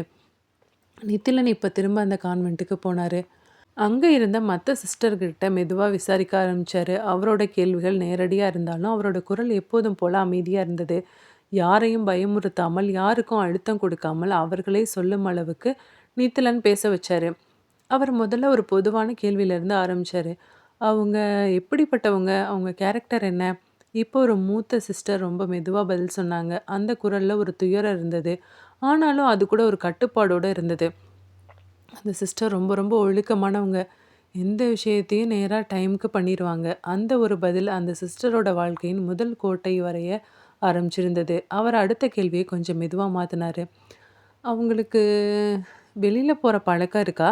இந்த முறை பதில் உடனே வந்தது. "ஆமா, ஆமா. ஞாயித்துக்கிழமை ஞாயித்துக்கிழமை காலையில சர்ச்சுக்கு போயிருவாங்க." அந்த வார்த்தை அவரோட மனசுல நின்னது. "எப்போ போவாங்கன்னு சொன்னீங்க?" "காலையில 7 மணிக்கெல்லாம் போயிருவாங்க. சில சமயம் சாயந்தரம் தான் வருவாங்க. ஏன்னா சர்ச்லயே இருப்பாங்க. சில சமயம் அங்க உதவி பண்ணுவாங்க வர்றவங்களுக்கு. இந்த மாதிரி நெறைய விஷயங்கள் பண்ணுவாங்க." "நீங்க யாரும் சர்ச்சுக்கு போறதில்லையா?" "நாங்க சில சமயம் போவோம். உள்ளேயே கான்வென்ட்டுக்குள்ளேயே ஒரு சின்ன சேப்பல் இருக்கு. அதிலேயே நாங்க மேக்ஸிமம் இருப்போம். அவங்க தான் பெர்மிஷன் வாங்கிட்டு அடிக்கடி சர்ச் போயிட்டு வருவாங்க. ஞாயித்துக்கிழமை காலையில வெளியில போறவங்க சாயந்தரம் தான் திரும்புவாங்க." இப்போ நித்திலன் அந்த தகவல மனசுல வச்சுக்கிட்டாரு. அவர் உடனே அத தொடரல. அவர் அடுத்த கேள்விய இன்னும் இயல்பா மாத்தி கேட்டாரு. "அந்த சிஸ்டரோட குடும்பம், அவங்கலாம் எங்க இருக்காங்க?" "அந்த சிஸ்டர் கன்னியாகுமரியிலேருந்து வந்தவங்க. அவங்க எப்பயாவது அங்க போவாங்க. ஒரு 3 மாசத்துக்கு ஒரு தடவ போய் அவங்க அப்பா, அம்மாவ பார்த்துட்டு வருவாங்க. ஒரு 2, 3 நாள் தங்கிட்டு வருவாங்க." அந்த பதில் ரொம்ப சாதாரணமா சொல்லப்பட்டது. ஆனா, அதுக்குள்ள ஒரு முக்கியமான விஷயம் இருந்தது. கான்வென்ட்டுக்கு வெளியில போக பெர்மிஷன் தேவ. ஆனாலும் சில நாட்கள் வெளியில போறாங்க. நித்திலன் அந்த விஷயத்த கவனமா மனசுல வச்சிருந்தாரு. அவர் இன்னும் கேள்விகள் கேட்க ஆரம்பிச்சிருந்தாரு. "அவங்க எப்பவாவது சில சமயம் இரவு லேட்டா வந்ததுண்டா? இல்ல, இல்ல. 7 மணிக்குள்ள வந்துருவாங்க. மத்தபடி அவங்க லேட்டாலாம் வந்ததில்ல. எப்பவுமே பின்பக்க கேட்டோட சாவி இவங்க கிட்ட தான் இருக்குமா? ஆமா. இவங்க கிட்ட தான் நாங்க குடுத்து வச்சிருப்போம். இப்போ மெதுவா நித்திலன் அந்த அறைய பார்த்தாரு. அந்த சிஸ்டரோட வாழ்க்கை வெளிப்படையா பார்த்தா ரொம்ப ஒழுக்கமானது. சர்ச்சுக்கு போறது, வேலை பண்றது, அமைதியான வாழ்க்கை. ஆனா அந்த ஒழுங்குக்குள்ள சில நாட்கள் வெளியில போறது, திரும்பி வர்றது, அந்த இடைவெளிகள் தான் இப்போது அவரோட கவனத்தை ஈர்த்தது. இப்போ அவர் மெதுவா வந்தாரு. நித்திலனோட மனசுல 3 வாழ்க்கைகள் ஒன்றாக நின்னது. லலிதா அமைதியான வீடு, ரமணி வேலையை விட்டுட்டு அமைதியான தனியான வாழ்க்கை, சிஸ்டர் ஒழுங்கான கான்வென்ட் வாழ்க்கை. ஆனா இப்ப 3 பேருக்கும் வெளியில ஒரு பொதுவான நடைபாதை இருந்திருக்கு. அவர் தன்கிட்டயே மெதுவா சொன்னாரு. வெளியில போற பாதை தான் இதுக்கான பதில். அந்த ஒரு வரி இப்போ அவருக்கு ஒரு முடிவில்ல. அதுதான் ஒரு வழியா இருந்தது. இன்ஸ்பெக்டர் நித்திலன் அந்த நாள் தன்னோட ஸ்டேஷன்ல தன்னோட மேஜை முன்னாடி அமைதியா உட்கார்ந்துட்டு இருந்தாரு. அவர் முன்னாடி இருந்த கோப்புகள் திறந்தபடியே இருந்தது. அவரோட பார்வை அந்த காகிதங்கள்ல இருந்தாலும், அவரோட மனசு அதை தாண்டி வேறொரு திசையில போயிட்டு இருந்தது. கடந்த சில நாட்களில் நடந்த சம்பவங்கள் அவரோட உள்ள ஒரு கனத்தை உருவாக்கி இருந்தது. அந்த கனத்தை அவர் வெளியில காட்டல. ஆனா அது அவரோட யோசனைகள்ல தெரிந்தது. அந்த நேரத்துல ஸ்டேஷன் வாசல் அருகில ஒரு மனுஷன் தயக்கத்தோட நின்னுட்டு இருந்தான். அந்த தயக்கம் சாதாரணமல்ல. அது யாரோ ஒருத்தன் உள்ள வரலாமா, வேணாமா அப்படின்னு முடிவு செய்ய முடியாமல் நிற்கிற தயக்கம். நித்திலன் மெதுவா தலையை தூக்கி பார்த்தாரு. அந்த முகம் அவருக்கு புதுசா இல்ல. அது அவனோட வீட்டை சேர்ந்த முகம். பிரபு. நித்திலன் நித்திலனோட பெரியப்பாவோட பையன். திருப்பூர்ல இருந்து வந்திருக்கான். அவரோட முகத்துல இருந்த சோர்வு உடனே கண்ல பட்டது. அது ஒரு நாள் சோர்வு இல்ல. அது சில நாட்கள், சில மாதங்களாக சேர்ந்து உருவாங்கிய சோர்வு போல இருந்தது. நித்திலன் உடனே எழுந்தாரு. அவரோட முகத்துல ஒரு சின்ன அதிர்ச்சி இருந்தாலும், அது அதைவிட அதிகமா அன்பு இருந்தது. "ஏய் பிரபுண்ணா, நீ எப்படா வந்த?" "நேத்து தான் வந்தேன் நித்திலா." பிரபு மெதுவா சொன்னாலும், அந்த குரல்ல உறுதி இல்ல. அது ஒரு மனிதன் தன்னோட நிலையை எப்படி சொல்றதுன்னு தெரியாம பேசுற குரல். நித்திலன் அவன உடனே கவனமா பார்த்தாரு. அவர் உடனே புரிஞ்சுக்கிட்டாரு. இது சாதாரண வருகை இல்ல. "வா, வெளியில டீ குடிச்சிட்டே பேசலாம்." மெதுவா கூப்பிட்டாரு. ஜீப் இப்போ நகரத்தின் சத்தம், மெதுவா நகர்ற சத்தம். அவங்க 2 பேரும் ஜீப்ல கிளம்புனாங்க. சில நிமிடங்கள் யாரும் பேசல. அந்த அமைதி 2 பேருக்கு இடையில ஒரு இடைவெளிய உருவாக்கல. அது ஒரு தயக்கம் மட்டும்தான். அத உடைச்சது பிரபு தான். "நித்திலா, என்னோட பிசினஸ்லாம் லாஸ் ஆயிடுச்சுடா. சரியாவே போலடா. கடன் வேற ரொம்ப அதிகமாயிடுச்சுடா." பிரபு வார்த்தைகள சின்ன சின்ன துண்டுகளா சொன்னான். ஒவ்வொரு வார்த்தையும் அவரோட மனசுல இருந்த சுமைய கொஞ்சம் கொஞ்சமா வெளியில கொண்டு வந்தது. "என்னால ஒரு கட்டத்துக்கு மேல மேனேஜ் பண்ண முடியலடா. அதான் அண்ணி, குழந்தைங்க எல்லாரையும் கூட்டிட்டு வந்துட்டேன்." ஒரு நிமிஷம் அமைதியா நின்னான். "என்கிட்ட இப்ப எதுவுமே இல்லடா நித்திலா." அந்த ஒரு வரி அது ஒரு ஒப்புதல். "நீ தாண்டா ஏதாவது ஹெல்ப் பண்ணணும்." அவன் நேரா சொல்லல. ஆனா அந்த வேண்டுகோள் தெளிவா இருந்தது. நித்திலன் இப்ப எந்த பதிலும் சொல்லல. அவரோட மனசுல ஒரு விஷயம் மட்டும் வந்தது. இந்த விஷயத்த நம்ம அப்பா முன்னாடி எடுத்துட்டு போனோம். அவங்க வீட்டுக்குள்ள நுழைந்திருந்தப்ப, அந்த வீட்டோட சூழ்நிலை உடனே மாறுனது. பிரபு உள்ள வந்ததும் அவனோட அம்மா உடனே கவனிச்சா. அந்த முகத்துல இருந்த சோர்வு அவள் கண்களுக்குள்ள மறையல. அந்த வீட்டுல யாராவது ஒரு விஷயத்த மறைக்க முயற்சி பண்ணாலும், அந்த வீட்டு பெரியவங்க அத உணராம இருக்க மாட்டாங்க. அப்பா உள்ள இருந்தாரு. அவர் மெதுவா இப்ப வெளியில வந்தாரு. அவர் பிரபுவ பார்த்தாரு. அந்த பார்வை ஒரு சாதாரண பார்வை இல்ல. அது ஒரு மனிதனை முழுவதுமா படிக்கும் பார்வை. "என்னாச்சுடா பிரபு?" அவர் மெதுவா கேட்டாரு. அந்த கேள்வி ஒரு விசாரணை இல்ல. அது ஒரு அக்கறை, ஒரு பாதுகாப்பு. பிரபு மெதுவா எல்லாத்தையும் சொல்ல ஆரம்பிச்சான். அவனோட பிசினஸ், அவன் தோல்வி, அவன் கடன், அவன் எல்லாத்தையும் மறைக்கல. அவன் பேசிக்கிட்டு இருந்தப்ப அப்பா அமைதியா கேட்டிருந்தாரு. அவர் ஒரு வார்த்தையும் நடுவுல பேசல. அவர் முகத்துல எந்த அதிர்ச்சியும் இல்ல. எந்த கோபமும் இல்ல. அது ஒரு மனுஷன் கேட்க வேண்டியத முழுமையா கேட்கிற அமைதி. பிரபு பேசி முடிச்சப்ப அந்த அறையில ஒரு அமைதி நின்னது. அப்பா மெதுவா மூச்சு விட்டாரு. "இதெல்லாம் ஏன்டா முதல்லயே சொல்லல?" "சொல்லலான்னு தான் இருந்தேன் சித்தப்பா. சொல்ல முடியல. சரி பண்ணிரலான்னு நெனச்சேன்." அந்த நேரத்துல அப்பாவோட குரல் கொஞ்சம் மாறுனது. "முன்னாடியே சொல்லியிருக்கலாம்லடா." அவர் முக அவரோட குரல்ல ஒரு வலி இருந்தது. "நீ எங்க மனுஷன்டா. எங்க உறவு. நாங்க தான் இருக்கமே." அவர் மெதுவா சொன்னாரு. அந்த ஒரு வரி, அந்த வீட்டுல இருந்த எல்லாருக்கும் ஒரு உறுதியை குடுத்தது. அப்பா அதோட நின்னுல்ல. உடனே ஒரு முடிவெடுத்தாரு. "முதல்ல நீ எந்த கவலையும் படாத. குழந்தைங்கள நம்ம ஸ்கூல்ல இங்க பக்கத்துல சேர்த்துரலாம். படிப்பு செலவெல்லாம் நானே பார்த்துக்கிறேன்." மெதுவா சொன்னாரு. பிரபு இப்ப அப்பாவ பார்த்தாரு. அவன் கண்கள்ல நம்பிக்கை மெதுவா திரும்ப ஆரம்பிச்சிருந்தது. அப்பா தொடர்ந்து சொன்னாரு. "வீடு பக்கத்திலேயே நானே எடுத்து குடுக்குறேன். எங்க அண்ணன் இறந்துட்டான்னு கவலைப்படாத. நான் இருக்கேன் உனக்கு அப்பனா. உனக்கு ஒரு சின்ன கடை வச்சு தரேன். அத வச்சு நடத்து." அவர் ஒவ்வொரு வார்த்தையும் யோசிச்சு சொன்னாரு. அது ஒரு உதவி திட்டம் இல்ல. அது ஒரு வாழ்க்கையே திரும்ப கட்டுற முடிவு. நீங்க தனியா இல்ல பிரபு. நாங்க உங்க கூட இருக்கோம். அப்பா கடைசியா சொன்னாரு. அந்த ஒரு வரி பிரபுக்கு போதுமானது. பிரபுவோட கண்கள்ல நீர் வந்தது. ஆனா அவன் அத தடுத்துக்கிட்டான். அந்த நாள் மாலை அந்த வீட்டுல ஒரு அமைதி இருந்தது. ஆனா அந்த அமைதி பாதுகாப்பு கொண்ட அமைதியா இருந்தது. நித்திலன் அந்த எல்லாவற்றையும் அமைதியா பார்த்தான். அவனுடைய மனசுல ஒரு விஷயம் மட்டும் தெளிவா இருந்தது. இந்த அன்பு தான் என்னோட வீட்டோட பலம் அப்படின்னு நினைச்சாரு நித்திலன். அன்று இரவு போலீஸ் ஸ்டேஷன் அமைதியின் நடுவில் யோசனை. அந்த இரவு இன்ஸ்பெக்டர் நித்திலன் திரும்ப தன்னோட பழைய இடத்துக்கு திரும்பி இருந்தாரு. அவரோட மேஜை, அவர் முன்னாடி திறந்த கோப்புகள், அவர் மனசுல முடிவுக்கு வராத கேள்விகள். சில நாட்களுக்கு முன்பு நடந்த குடும்ப நிகழ்வின் சிரிப்புகள் இன்னும் அவரோட நினைவில் இருந்தாலும் அந்த சிரிப்புகளின் பின்னால் மறைந்திருந்த 3 மரணங்கள் அவரை திரும்ப தன்னோட வேலையின் நடுவில் இழுத்து கொண்டு வந்திருந்தது. நித்திலன் 3 கோப்புகள் முன்னாடி இருந்த லலிதா, ரமணி, அந்த சிஸ்டர் அதை தனித்தனியாக பார்க்கல. அது 3மே ஒன்றா தான் பார்க்க ஆரம்பிச்சிருந்தாரு. நித்திலன் மெதுவாக ஒரு வெற்று காகிதத்தை எடுத்தார். அவர் பேனாவை எடுத்தார். அவர் ஒரு வார்த்தையை எழுதினார், ஒற்றுமை. அந்த வார்த்தையை பார்த்துட்டு இருந்தார். அந்த 3 வாழ்க்கைகளுக்குள்ளேயும் என்ன ஒற்றுமை இருக்குது அப்படின்னு அவர் யோசிக்க ஆரம்பித்தார். வெளியில் பார்த்தா அவங்க 3 பேரும் ஒரே மாதிரி அல்ல. ஒருத்தர் வீட்டில் தனியாக வாழ்ந்தவங்க, ஒருத்தர் வேலையை விட்டுட்டு 2 வருஷம் தனியாக வாழ்ந்தவங்க, ஒருத்தவங்க கான்வென்ட் வாழ்க்கையில் இருந்தவங்க. இந்த 3 வாழ்க்கையுமே வேறுபட்ட பாதைகள் தான். ஆனால் அதோட முடிவு மட்டும் ஒரே மாதிரி இருக்குது. நித்திலன் மெதுவாக அந்த காகிதத்தில் வரிசையாக எழுத ஆரம்பிச்சிருந்தாரு.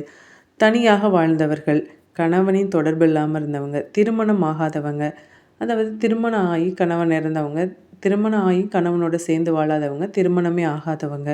வெளிப்படையான வருமானம் இவங்களுக்கு தெளிவாக இல்லை. வீட்டுக்குள்ளே சண்டையோட சுவடு இல்லை. வெளியிலேருந்து வந்திருக்கிற அந்த மனிதன் தான். அவன் பேனாவை நிறுத்தினான். அந்த வரிகளை பார்த்தான். அந்த மனிதன் கொலைகாரன். அவன் அந்த வார்த்தையை சுட்டி வருத்தம் போட்டான். அவனோட நினைவில் வந்தது இந்த தெருவில் இருந்த இளைஞன் சொன்னது. அடிக்கடி அங்கே யாரோ வருவாங்க சார், தொப்பி போட்டிருப்பாங்க, ரெயின் கோட் போட்டிருப்பாங்க. அவன் இன்னொரு விஷயத்த நினச்சான். ரமணி 2 வருஷம் வேலை பார்க்கல. அவன் இன்னொரு வரியை சேர்த்தான். வாழ்க்கைக்கு தேவையான பணம் தெரியாத ஒரு சோர்ஸ் மூலமாக. அவன் பேனாவை கீழே வச்சான். நித்தில நாற்காலியில் கொஞ்சம் பின்னாடி சாஞ்சான். அவரோட கண்களை மூடினான். அவனுடைய மனசில் அந்த 3 வீடுகளும் ஒரே நேரத்தில் வந்தது. 3 கொலைகளும் ஒரே மாதிரி. அவன் மெதுவாக கண்களை திறந்தான். தன்கிட்டேயே கேட்டான், இவங்களுக்குள்ள ஏதாவது காமனான கனெக்ஷன் இருக்குமா?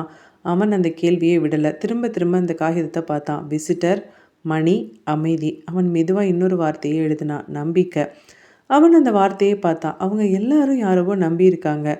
அவன் மெதுவாக சொன்னான். அந்த லைனில் அவனோட மனசு நின்னது. அவன் உடனே எழுந்தான். நம்பியிருக்காங்க, அதனால தன்னோட உடம்பையும் கொடுத்துருக்காங்க. நம்பினதுனால தான் ஒருத்தவங்க தன்னோட உடம்பை கொடுக்க முடியும். அவன் மெதுவாக பேசினான். அவன் இப்போ ஒரு கான்ஸ்டபிளாக அழைச்சான்.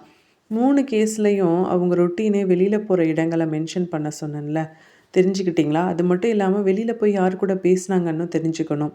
அந்த இன்வெஸ்டிகேஷன் இப்போது டைரக்ஷன் எடுத்தது. நித்திலன் ஸ்டேஷனுக்கு வெளியில் நின்னான். அந்த இரவு குளிர்ந்த காற்று இருந்தது. ஆனால் அவனோட மனசில் ஒரு விஷயம் மட்டும் சூடாக இருந்தது. கொலைகாரன் பக்கத்தில் தான் இருக்கணும். சீக்கிரமாக அவனை நம்ம கண்டுபிடிக்கணும். அடுத்த நாள் காலை ரெக்கார்ட் ரூம். காலம் சாட்சியாக நிற்கிற அந்த ஒரே இடம். இன்ஸ்பெக்டர் நித்திலன் அந்த நாள் திரும்ப ரெக்கார்டு ரூமுக்குள்ளே நுழைந்தப்ப அந்த இடம் அவனுக்கு ஒரு வெறும் அமைதியான அறை இல்லை. அது இன்னும் எதுக்கான ஒரு சாட்சிக்காகவோ நினைவாகவோ இருந்தது. அந்த அலமாரிகளில் வைக்கப்பட்டிருந்த ஒவ்வொரு கோப்பும் ஒரு காலத்தில் உயிரோடு இருந்த மனிதர்களின் வாழ்க்கையை, அவர்கள் எதிர்கொண்ட ஒரு முடிவை, அதற்கு பின்னால் யாரும் முழுமையாக புரிந்து கொள்ளாத ஒரு உண்மையை தாங்கிக் கொண்டிருந்தது. அந்த உண்மைகள் காலத்தோடு சேர்ந்து மங்கிவிட்டாலும் அவை மறைந்து போகவில்லை. அந்த மறைந்த குரல்களை கேட்கவே அவன் இப்போது அந்த அறைக்குள் வந்திருந்தான். அவன் மெதுவாக அந்த கோப்புகளை எடுத்தான். அவற்றை மேஜை மீது வைத்து ஒரு நிமிடம் அவற்றை பார்த்தான். அந்த கோப்புகளில் எழுதப்பட்டிருந்த வருடங்கள் அவன் மனதில் ஒரு நேர வரிசையை உருவாக்க ஆரம்பித்திருந்தது. 20 வருடங்களுக்கு முன்பு, 15 வருடங்களுக்கு முன்பு, 10 வருடங்களுக்கு முன்பு. அந்த இடைவெளிகள் சும்மா ஒரு கால இடைவெளி மாதிரி தோன்றவில்லை. அது ஒரு தொடர்ச்சியின் இடைவெளிகள் போல தோன்ற ஆரம்பித்தது.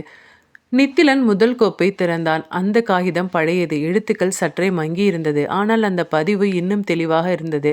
அந்த ரிப்போர்ட்ல இருந்த தகவல்கள் நித்திலனோட கவனத்தை ஈர்த்தது. வயது 30, திருமணமான பெண். நித்திலன் ஒரு நிமிஷம் அந்த இடத்துல நின்னாரு. அவர் அந்த 2 விஷயங்களையும் ஒன்றா பார்த்தாரு. அது ஒரு முக்கியமான தகவல். அது ஒரு வாழ்க்கையை முழுமையாக மாற்றும் தகவல். நித்திலன் தொடர்ந்து படித்தாரு. அந்த பெண் தன்னோட கணவரோட வாழ்ந்தவர். சம்பவம் நடந்த இடம் வீடு. அந்த வீட்டுக்குள்ள தான் அந்த மரணமும் நடந்தது.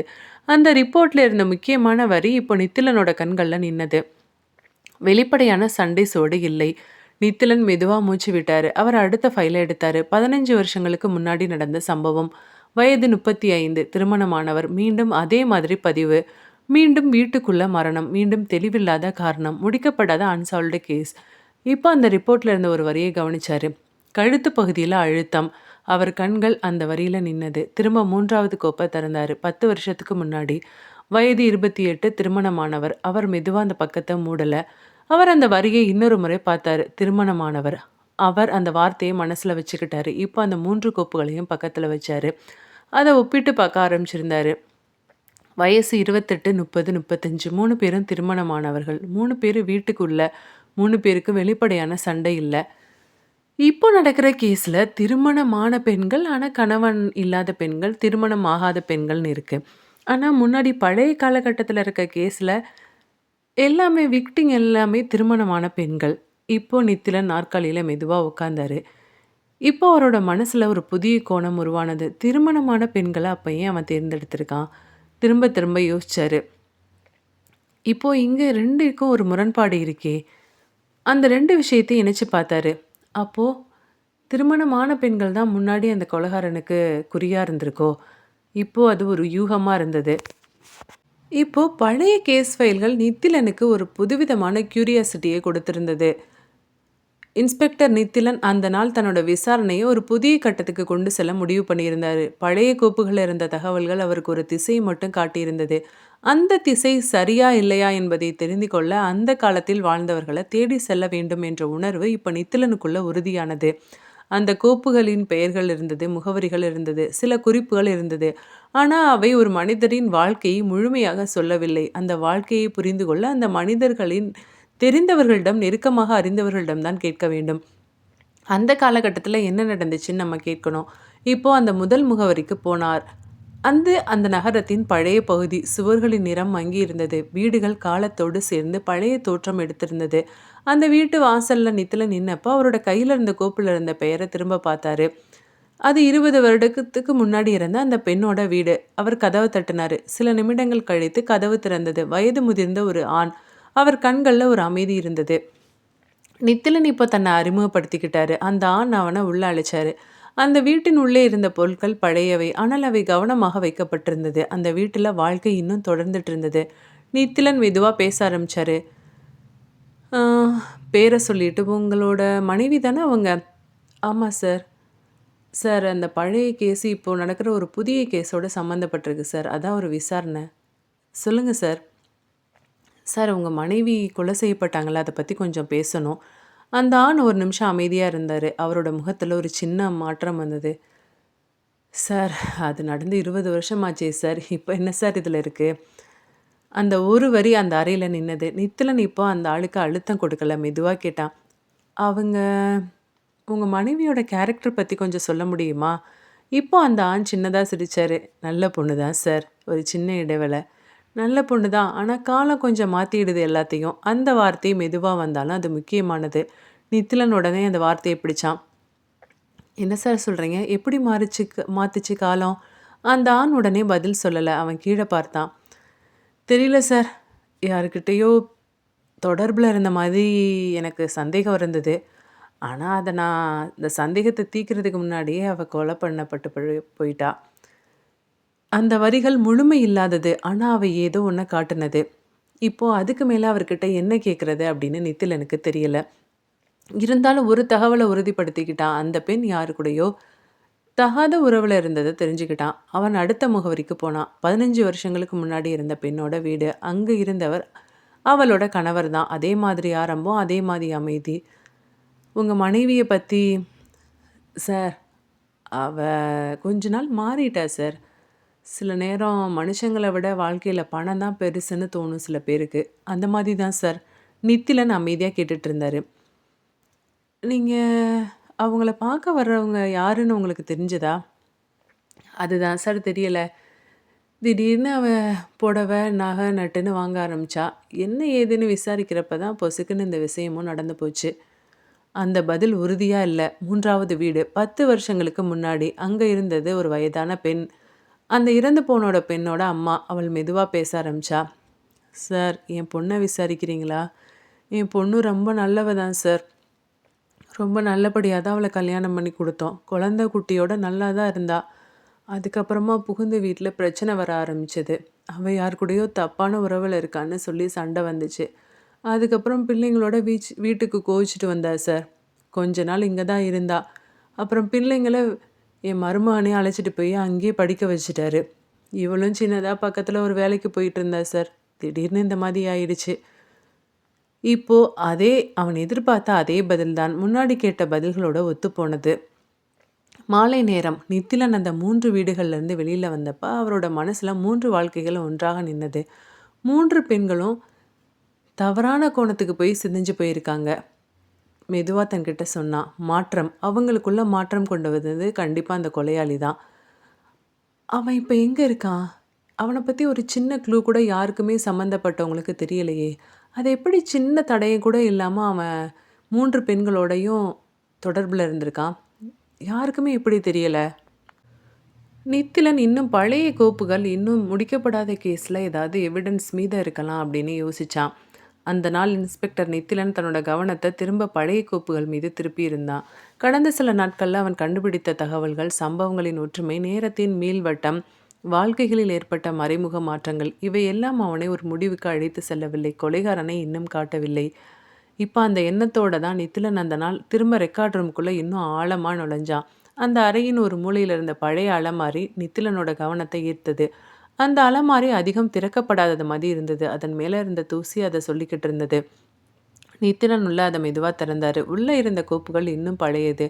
காகிதங்களோட நிறம் மாறி இருந்தது. சில இடங்கள்ல எழுத்துக்கள் மங்கி இருந்தது. அதுக்கப்புறம் ஒன்னன் பின்ன ஒன்னா எடுத்தாரு. அவர் பார்த்த ஒவ்வொரு கோப்பும் ஒரு முடிவில்லாத கதையை வச்சிருந்தது. சில கொலைகள், சில விபத்துகள், சில தீர்க்கப்படாத விசாரணைகள். நித்திலன் அதை வேகமா பார்த்தான். அவன் தேடினது வேறொன்று. அவரோட கையில ஒரு கோப்பு இருந்தது. வருடம் சுமார் 30 வருடங்களுக்கு முன்னாடி. நித்திலன் அந்த கோப்பை மெதுவா எடுத்தாரு. அது மற்ற கோப்புகளை விட கொஞ்சம் மெலிந்திருந்தது. அதை திறந்தாரு. அவர் எதிர்பார்த்தது போல அது ஒரு கொலை வழக்கு அல்ல. அது ஒரு மிஸ்ஸிங் கம்ப்ளைண்ட். நித்திலன் ஒரு நிமிஷம் அசையாம நின்னாரு. அந்த வார்த்தையை திரும்ப பார்த்தாரு. மிஸ்ஸிங். அவர் மெதுவா அந்த பக்கங்களை திருப்பினாரு. அந்த கம்ப்ளைண்ட் ஒரு குடும்பத்தால கொடுக்கப்பட்டிருந்தது. ஒரு இளம் பெண். வயசு 25. திருமணமாகி சில வருடங்கள் ஆனது. அந்த பெண் ஒரு நாள் வீட்டில இருந்து வெளியில வேலைக்கு போன பின்னாடி திரும்பி வரல. அந்த ரிப்போர்ட்ல இருந்த விவரங்கள் சுருக்கமா இருந்தது. அதுக்கு பின்னாடி எந்த ஒரு இன்வெஸ்டிகேஷன் ப்ராசஸும் அதில் டெவலப்மெண்ட் ஆகலை. அந்த பக்கத்தை மெதுவாக கீழே வச்சாரு நித்திலன். இப்போ இன்னொரு பக்கம் திருப்பினாரு. சில விசாரணை குறிப்புகள் இருந்தது. எந்த தடயமும் கிடைக்கவில்லை. சந்தேகிக்கத்தக்க நபர் யாரும் இல்லை.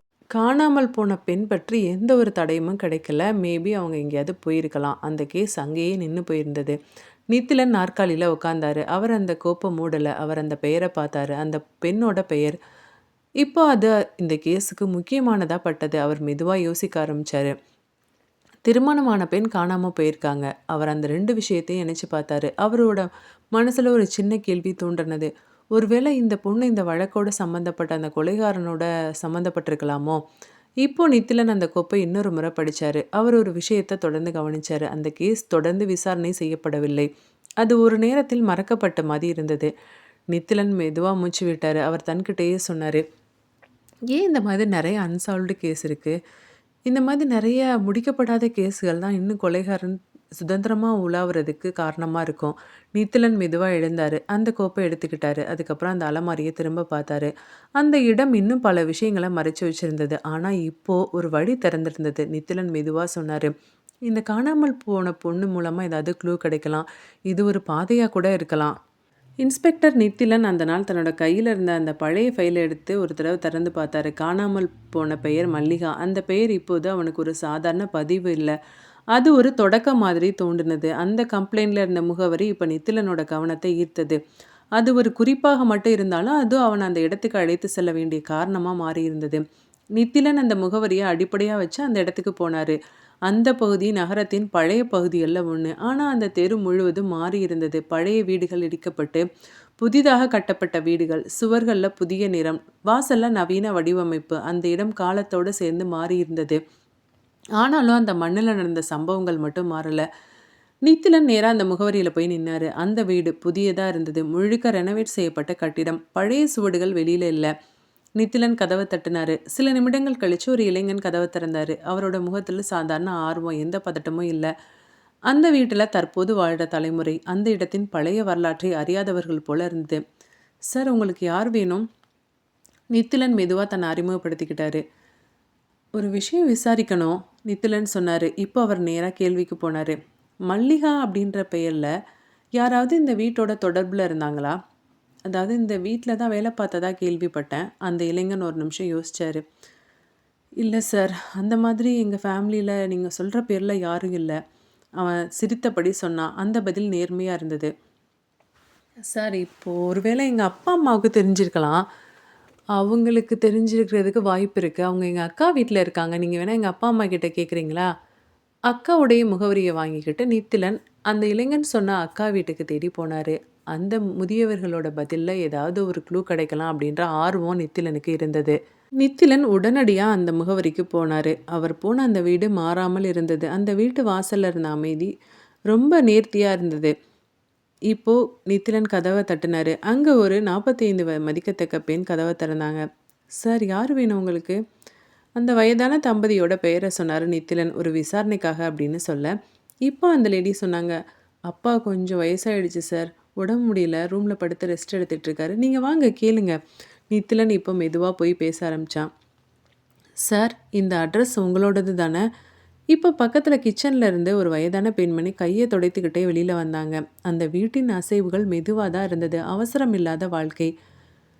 அந்த பெரியவர் கண்கள மெதுவா உயர்த்தி இப்ப நித்திலன பார்த்தாரு. "ஆமா சார், அது எங்களோட வீடு தான்." அவர் சொன்னாரு. அவரோட குரல் மெதுவா இருந்தாலும் அது உறுதியா இருந்தது. நித்திலன் உடனே அடுத்த கேள்விக்கு போனாரு. "சார், நீங்க அந்த காலகட்டத்துல மல்லிகா அப்படின்னு உங்க வீட்ல யாராவது வேலை செஞ்சாங்களா?" இப்ப அந்த பெரியவர் கேட்டாரு. "சார், நீங்க சொல்ற வீடு எங்களோடது தான். நீங்க சொல்ற காலகட்டம் எப்ப சார்?" கரெக்ட்டா அந்த நித்திலன் அந்த பழைய கோப்புல இருந்த தேதிய மென்ஷன் பண்ணாரு. அந்த வருடத்த சொன்னாரு. "சார், இந்த வருஷம் தான் சார்." "சார், அந்த ஏரியாலே எங்களுக்கு சொந்தமா 2, 3 வீடு இருக்கு சார். நாங்க அந்த வீட்ட வாடகைக்கு தான் விட்டிருந்தோம். பக்கத்து தெருவுல தான் எங்களோட சொந்த வீடு இருக்கு. இன்னொரு சொந்த வீட்ல குடியிருந்தோம். வாடகைக்கு விட்டதுனால அடிக்கடி வந்து அந்த வீட்ட பார்க்கறது கிடையாது. நெறைய பேர் வந்தாங்க, போனாங்க நீங்க சொன்ன காலகட்டத்தில. யாருன்னு எனக்கு சரியா ஞாபகம் இல்லையே." பக்கத்துல நின்னுட்டு இருந்த தன்னோட மனைவிய பார்த்தாரு. "மரகதம், இந்த தம்பி சொல்ற வருஷத்துல நம்ம அந்த வீட்ல யாரு வாடகைக்கு இருந்தாங்கன்னு உனக்கு ஞாபகம் இருக்கா?" "தெரியலையே. ஒருவேள அவங்களா இருக்குமோ?" 4, 5 பேர்கள மாத்தி மாத்தி சொன்னாங்க. "ஒண்ணும் தெரியலையே. நான் அடிக்கடி நானும் போறதில்ல தம்பி. வாடகைய வந்து வீட்ல குடுத்துருவாங்க." நெறைய பேர் அந்த பக்கம் மாறி மாறி நெறைய அந்த வீட்ல இருந்தாங்க. அதனால எனக்கும் சரியா ஞாபகத்துல இல்ல. பழைய வீட்டு ரசீது இதெல்லாம் பார்த்தா தெரியும். கொஞ்சம் அந்த ரசீதெல்லாம் எடுத்து குடுக்க முடியுமா? அதெல்லாம் எங்க இருக்குன்னு தெரியலையே தம்பி. நான் நினைவு வந்துச்சுன்னா நான் சொல்றேன். இல்ல, அங்க என் பெட்டியில தான் இருக்கும்னு நெனைக்கிறேன். நான் பார்த்து உங்களுக்கு நான் எடுத்து சொல்றேனே. என் பையன் வரவும் அவனுக்கு தான் தெரியும். இப்ப என்னால பார்க்கறதுக்கு கொஞ்சம் சிரமமா இருக்கும்." இப்போ நித்திலன் அதுக்கு மேல அவங்கள தொந்தரவு செய்ய முடியாமல், தன்னுடைய போலீஸ் ஸ்டேஷனோட லேண்ட்லைன் நம்பர குடுத்துவிட்டு, "ஏதாவது தகவல் தெரிஞ்சா சொல்லுங்க." அப்படின்னு சொல்லிட்டு அவங்க கிட்ட இருந்து விடை பெற்றுட்டு கிளம்பிட்டான். இன்ஸ்பெக்டர் நித்திலன் அந்த நாள் ஸ்டேஷனுக்கு வந்தப்ப அவரோட மனசுல இன்னும் அந்த தகவல்கள் சுற்றிக்கிட்டு இருந்தது. பழைய வீடு, வாடகைக்கு இருந்த குடும்பங்கள், பழைய பெட்டியில இருக்கிற ஆவணங்கள். இது எல்லாம் ஒரு பாதையை காட்டினாலும் அந்த பாதை இன்னும் முழுமையா தெளிவாகவில்லை. அதுல தான் அந்த கொலைகாரன் எங்கேயோ ஒளிந்திருக்கான். அந்த யோசனைகள் அவனோட மனசுல ஓடிக்கிட்டு இருந்த நேரத்துல தான் ஸ்டேஷன் வாசல் பக்கத்துல ஒரு மனுஷன் வேகமா நடந்து வர்றது நித்திலனோட கவனத்துல பட்டது. அவன் பக்கத்துல வந்தவுடன் தான் அந்த முகத்தை உடனே பார்த்தார் நித்திலன். பிரபு தான். அவன் முகத்துல இருந்த மாற்றம் உடனே தெரிஞ்சது. அந்த அதிகாலை நேரம் அது ஒரு சாதாரண பதட்டம் இல்ல. அது ஒரு இரவு முழுக்க அமைதியா தூங்க முடியாத மனுஷனோட முகம். பிரபுவோட கண்கள்ல ஒரு கவனம், அவனோட குரல்ல ஒரு தயக்கம். "நித்திலா," மெதுவா சொன்னான் பிரபு. அந்த ஒரு வார்த்தையில ஏதோ சரியில்ல அப்படின்னு நித்திலன் உணர்ந்தாரு. "என்னடா ஆச்சண்ணா?" நித்திலன் கேட்டாரு. பிரபு ஒரு நிமிஷம் சுத்தி சுத்தி பார்த்தான். அவன் உடனே பேச ஆரம்பிக்கல. அந்த விஷயத்தை எப்படி சொல்றது அப்படின்னு யோசிச்சா. "நித்திலா, நேத்து ராத்திரி என்ன நடந்துச்சு தெரியுமா?" மெதுவா ஆரம்பிச்சான் பிரபு. அவனோட குரல் இன்னும் ஸ்டெடி ஆகல. "வீட்டுல யாரோ திருடன் வந்துட்டான்டா அவன் சொன்னான். நித்திலன் அவனை கவனமாக பார்த்தான். என்னண்ணா சொல்கிற அவன் கேட்டான். பிரபு இப்போ கொஞ்சம் தெளிவாக பேச ஆரம்பித்தான்.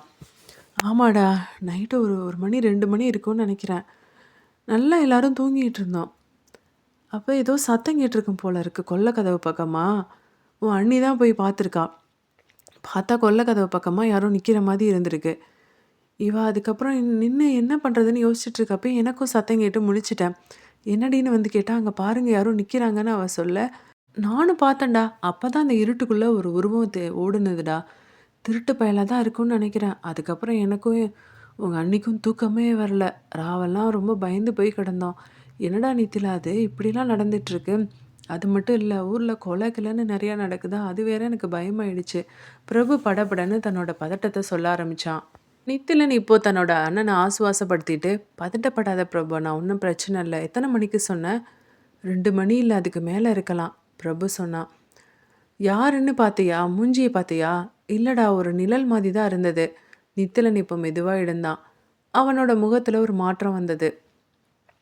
ஏதாவது சாதாரண திருட்டு கேஸாக தான் இருக்கும்னு நினைக்கிறேன் அப்படின்னு நினச்சவன், இன்னும் அண்ணனை பயமுறுத்த இருக்காமல் நினைக்கிறதுக்காக, ஒன்றும் பிரச்சனை இல்லைண்ணா, இனிமேல் நைட்டெல்லாம் நான் அந்த பக்கம் ரோந்துக்கு போலீஸ் போடுறேன், அடிக்கடி வருவாங்க, நீ ஒன்றும் பதட்டப்படாத. என்ன, நாளையிலேருந்து அந்த தெருவுக்கு போலீஸை ரோந்துக்கு நான் ஏற்பாடு பண்ணுறேன்.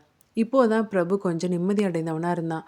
அதான் சொல்லிட்டு போகலான்னு வந்த நித்திலா. பிரபு இப்போ ஸ்டேஷன் வாசலை கடந்து போயிட்டான். நித்திலன்னு யோசித்தான். திருட்டு பயம் இப்போ அதிகமாக இருக்குது. திருடர்கள் நிறைய பேர் இப்போது ஒவ்வொரு வீட்டிலையும் இரவு புகுந்திருக்க ஆரம்பிச்சிருக்காங்க. கான்ஸ்டபிள்கிட்ட சொல்லி அந்த தெரு பக்கம் ரோந்து போடணும் அப்படின்னு நோட் பண்ணி வச்சான். அடுத்த நாள் காலை இன்ஸ்பெக்டர் நித்திலன் அந்த நாள் வீட்டுக்குள்ளே நுழைந்தவுடன் அங்கே இருந்த சூழ்நிலை அவனுக்கு உடனே வேற மாதிரி தோணுது. அவனோட வீட்டில் வழக்கமாக அமைதி இருக்கும். ஆனால் அந்த நேரத்தில் இல்லை, மாறா ஒரு சின்ன பதட்டம், சின்ன சத்தம், வேகமான நடைகள், இதெல்லாம் ஒன்றா கலந்து ஒரு பரபரப்பை உருவாக்கி இருந்தது. நித்திலன் வாசலை கடந்த உடனே அவனோட அம்மாவோட குரல் காதலப்பட்டது. எங்கே தாண்டி போட்ட? அந்த குரல் கேட்டது. உனக்கு எப்போ பாரு இதே வேலை தான், ஒரு பொருளை சரியாக எடுத்த இடத்துல வைக்க மாட்டேன். அம்மாவோட சத்தம் சமையல் அறையிலேருந்து வந்தது. நித்திலன் உள்ளே போனான். அவன் அங்கே தங்கச்சி நின்றுட்டு இருந்தா. அவளோட முகத்தில் குழப்பம், கண்களில் பதட்டம். இல்லைம்மா, நான் இங்கே தாம்மா வச்சேன், அவள் மெதுவாக சொல்லிக்கிட்டு இருந்தா. நேற்று கூட நான் போட்டுட்டு வச்சேம்மா, எங்கே போச்சுன்னு தெரியல. தங்கச்சியோட குரலில் நிச்சயம் இல்லாத ஒரு உணர்வு இருந்தது. அவள் கையை பார்த்தா, அந்த இடத்த தேடி பார்த்தா.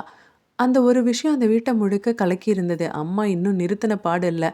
நீங்கள்லாம் சொன்னால் கேட்கவே மாட்டீங்க, கவனமாக இருக்கவே மாட்டீங்கல்ல, எத்தனை தடவை தான் உங்ககிட்ட சொல்லணும். அம்மா கோபத்தோட பேசிகிட்டு இருந்தா. அந்த நேரத்தில் நித்திலன் தங்கச்சிக்கிட்ட விஷயம் என்னன்னு கேட்க, மோதிரத்தை காணோம் அப்படின்னு சொல்லிட்டு இருந்தா. அப்பா இப்போ பக்கத்தில் வந்தார். சும்மா பொண்ணை கரிஞ்சு கொட்டாத, திட்டாத, எங்கே வச்சிருக்க போறா, வீட்டில் தான் இருக்கும், தேடி பார்க்கலாம்.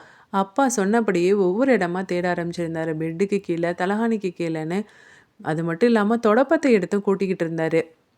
அங்கே இருந்த தேடல் நின்று விடலை. அந்த வீட்டில் ஒவ்வொரு மூலையும் தேடப்பட்டது. மேஜர், ட்ரெஸ்ஸிங் டேபிள், அலமாரி, படுக்கைக்கு கீழே, ஒவ்வொரு இடத்துலையும் அப்பா தேடினாரு. அம்மாவும் எல்லா இடத்துலையும் தேடினாங்க.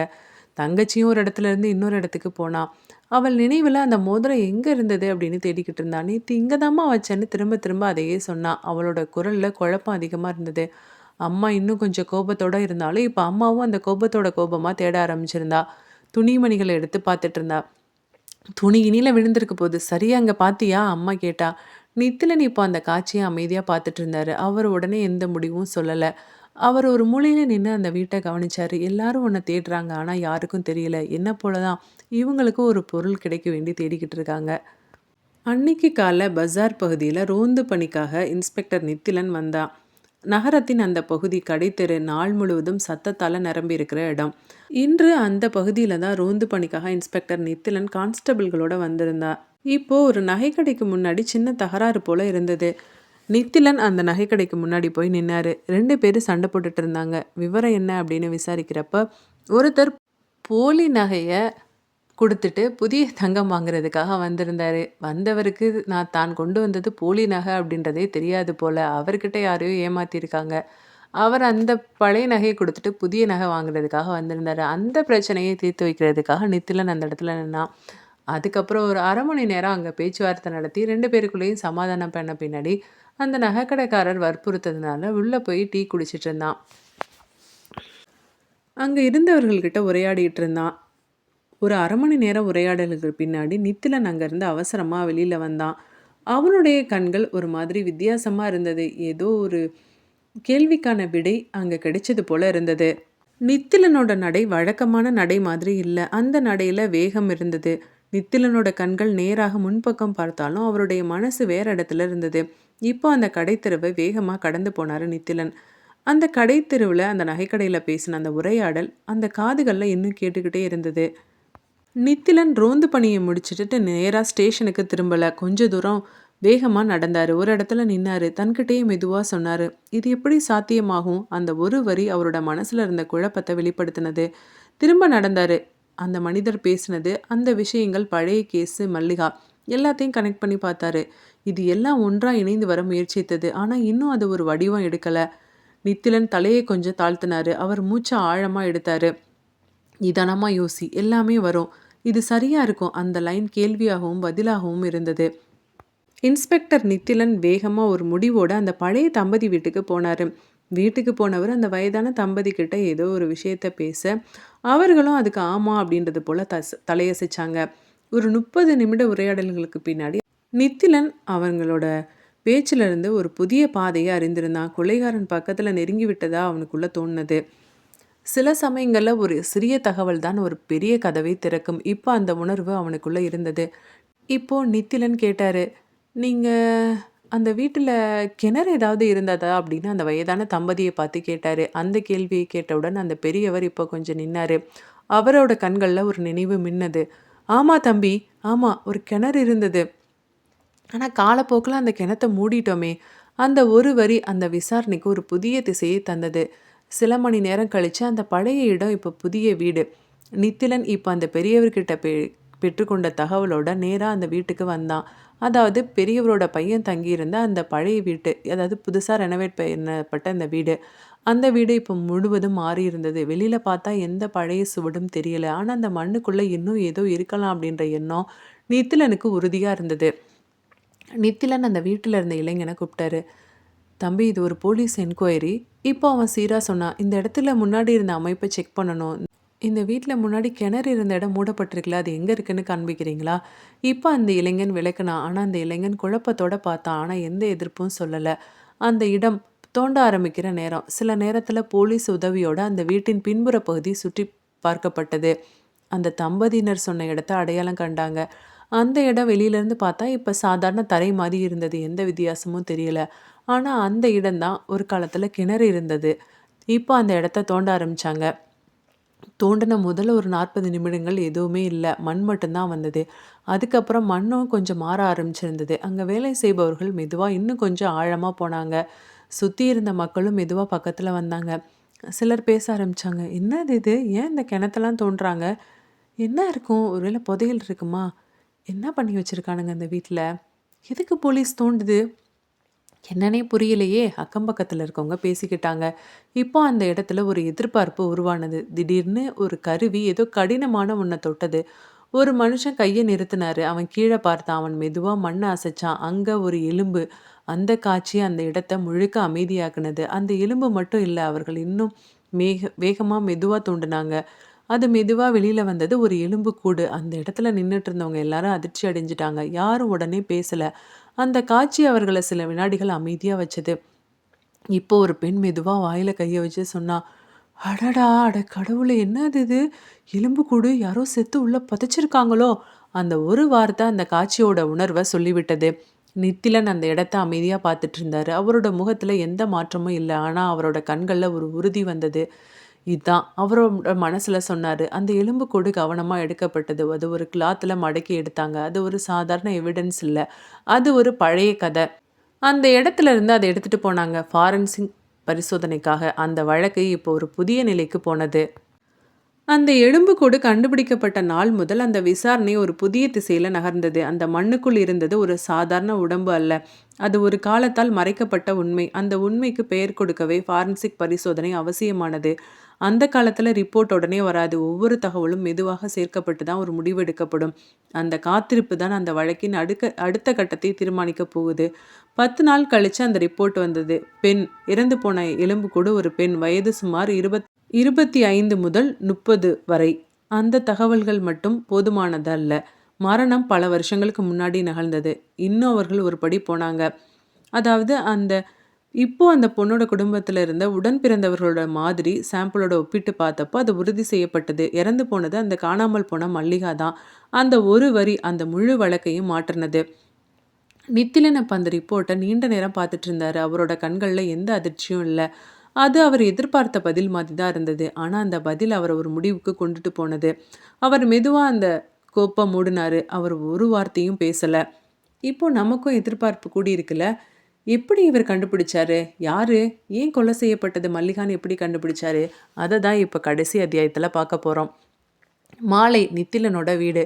அந்த நாள் நித்திலன் நேரா ஸ்டேஷன்ல இருந்து வீட்டுக்கு வந்தாரு. அவரோட வழக்கமான முகம் மாதிரி இல்ல. அவரோட முகத்துல ஒரு உறுதி இருந்தது. அந்த வீட்டின் வாசல்ல நின்னப்போ நித்திலனுக்கு அந்த இடம் புதிதா தோணல. ஆனாலும் அந்த நாள் அந்த வீட்டுக்குள்ள நுழையிறப்ப நித்திலனோட மனநிலை வேற மாதிரி இருந்தது. நித்திலன் உள்ள போனாரு. நித்திலனோட அம்மா கிச்சன்ல இருந்தாங்க. தங்கச்சி ஒரு டேபிள்ல படிச்சிட்டு இருந்தா. அந்த வீடு வழக்கம் போல அமைதியா இருந்தது. நித்திலனோட அப்பா அவர் ஒரு ரூம்ல உட்காந்து பேப்பர் படிச்சிட்டு இருந்தாரு. அவர் வழக்கமா அமைதியா தான் இருந்தாரு. நித்திலன் இப்போ மெதுவா நடந்து போனாரு. நேரா அப்பா முன்னாடி போய் நின்னாரு. அந்த இடத்துல சில வினாடிகள் அமைதி இருந்தது. 2 பேரும் பேசல. அந்த அமைதி ஒன்றும் சும்மா இல்ல. அது உடைய போற அமைதி. நித்திலன் தன்னோட பார்வையை நேரா உயர்த்தினாரு. அவனோட குரல் மெதுவா இருந்தது. ஆனா அதுல ஒரு உறுதி இருந்தது. இவ்வளவு நாளா கொலை பண்ணிட்டு வந்த அந்த ஆளு நீங்க தானே? அந்த ஒரு கேள்வி அந்த வீட்டின் காற்றை முழுக்க நிறுத்தினது. ஆமா, நித்திலனோட அப்பா. அவர் அங்கேயே தான் நின்னாரு. அவர் உடனே பதில் சொல்லல. அவரோட முகத்துல இருந்த அமைதி மெதுவா மாறினது. அது பயமா, இல்ல அதிர்ச்சியா, அல்லது மறைக்கப்பட்ட உண்மையா என்ன தெளிவா தெரியல. அம்மா கிச்சன்ல இருந்து திரும்பி பார்த்தா. என்னடா சொல்ற? கத்துனா. அவளோட குரல் உடைஞ்சது. தங்கச்சி அங்கேயே அதிர்ச்சியாகி உட்கார்ந்திருந்தா. அவளோட கண்கள் பெரிதாகி இருந்தது. அந்த வீட்டுல யாரும் அந்த கேள்வியை எதிர்பார்க்கவே இல்லை. நித்திலன் அங்கேயே தான் நின்னாரு. அவனோட பார்வை மாறல. அந்த குரல் திரும்ப வந்தது. பதில் சொல்லுங்க. அந்த குரல் இப்போ ஓங்கி உயர்ந்தது. நீங்க ஒரு கல்பிரிட்னு எனக்கு இப்ப தெரிஞ்சு போச்சு. நித்திலன் மெதுவா ஆரம்பிச்சான். அவனோட குரல் உயர்ந்ததா இல்ல. ஆனா அது நின்ற இடத்துல இருந்து அசையல. ஒவ்வொரு வார்த்தையும் நேரா விழுந்தது.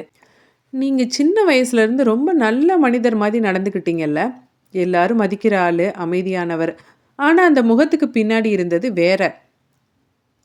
இப்போ நித்திலனோட அப்பா அசையல. தொடர்ந்து நித்திலன் பேசினான். ஸ்கூல்ல நீங்க வேலை பார்த்த நாள் முதல், அதுக்கப்புறம் ஹெட்மாஸ்டர் ஆனப்போ, அதுக்கப்புறம் எஜுகேஷனல் ஆஃபீஸர் ஆனப்போ, அந்த எல்லா காலத்துலேயும் நீங்கள் ஒரு விஷயத்தை மட்டும் மாற்றிக்கவே இல்லை.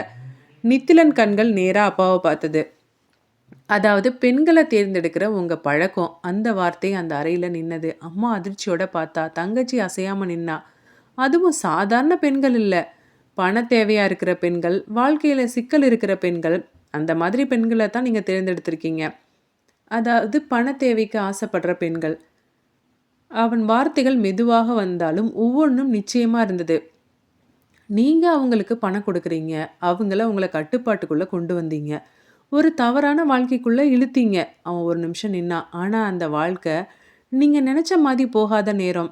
அவங்க திரும்ப உங்ககிட்ட பணம் கேட்க ஆரம்பிச்சா, இல்ல அவங்க உங்கள மிரட்ட ஆரம்பிச்சா, இப்போ நித்திலனோட குரல் கொஞ்சம் குளிர்ந்தது.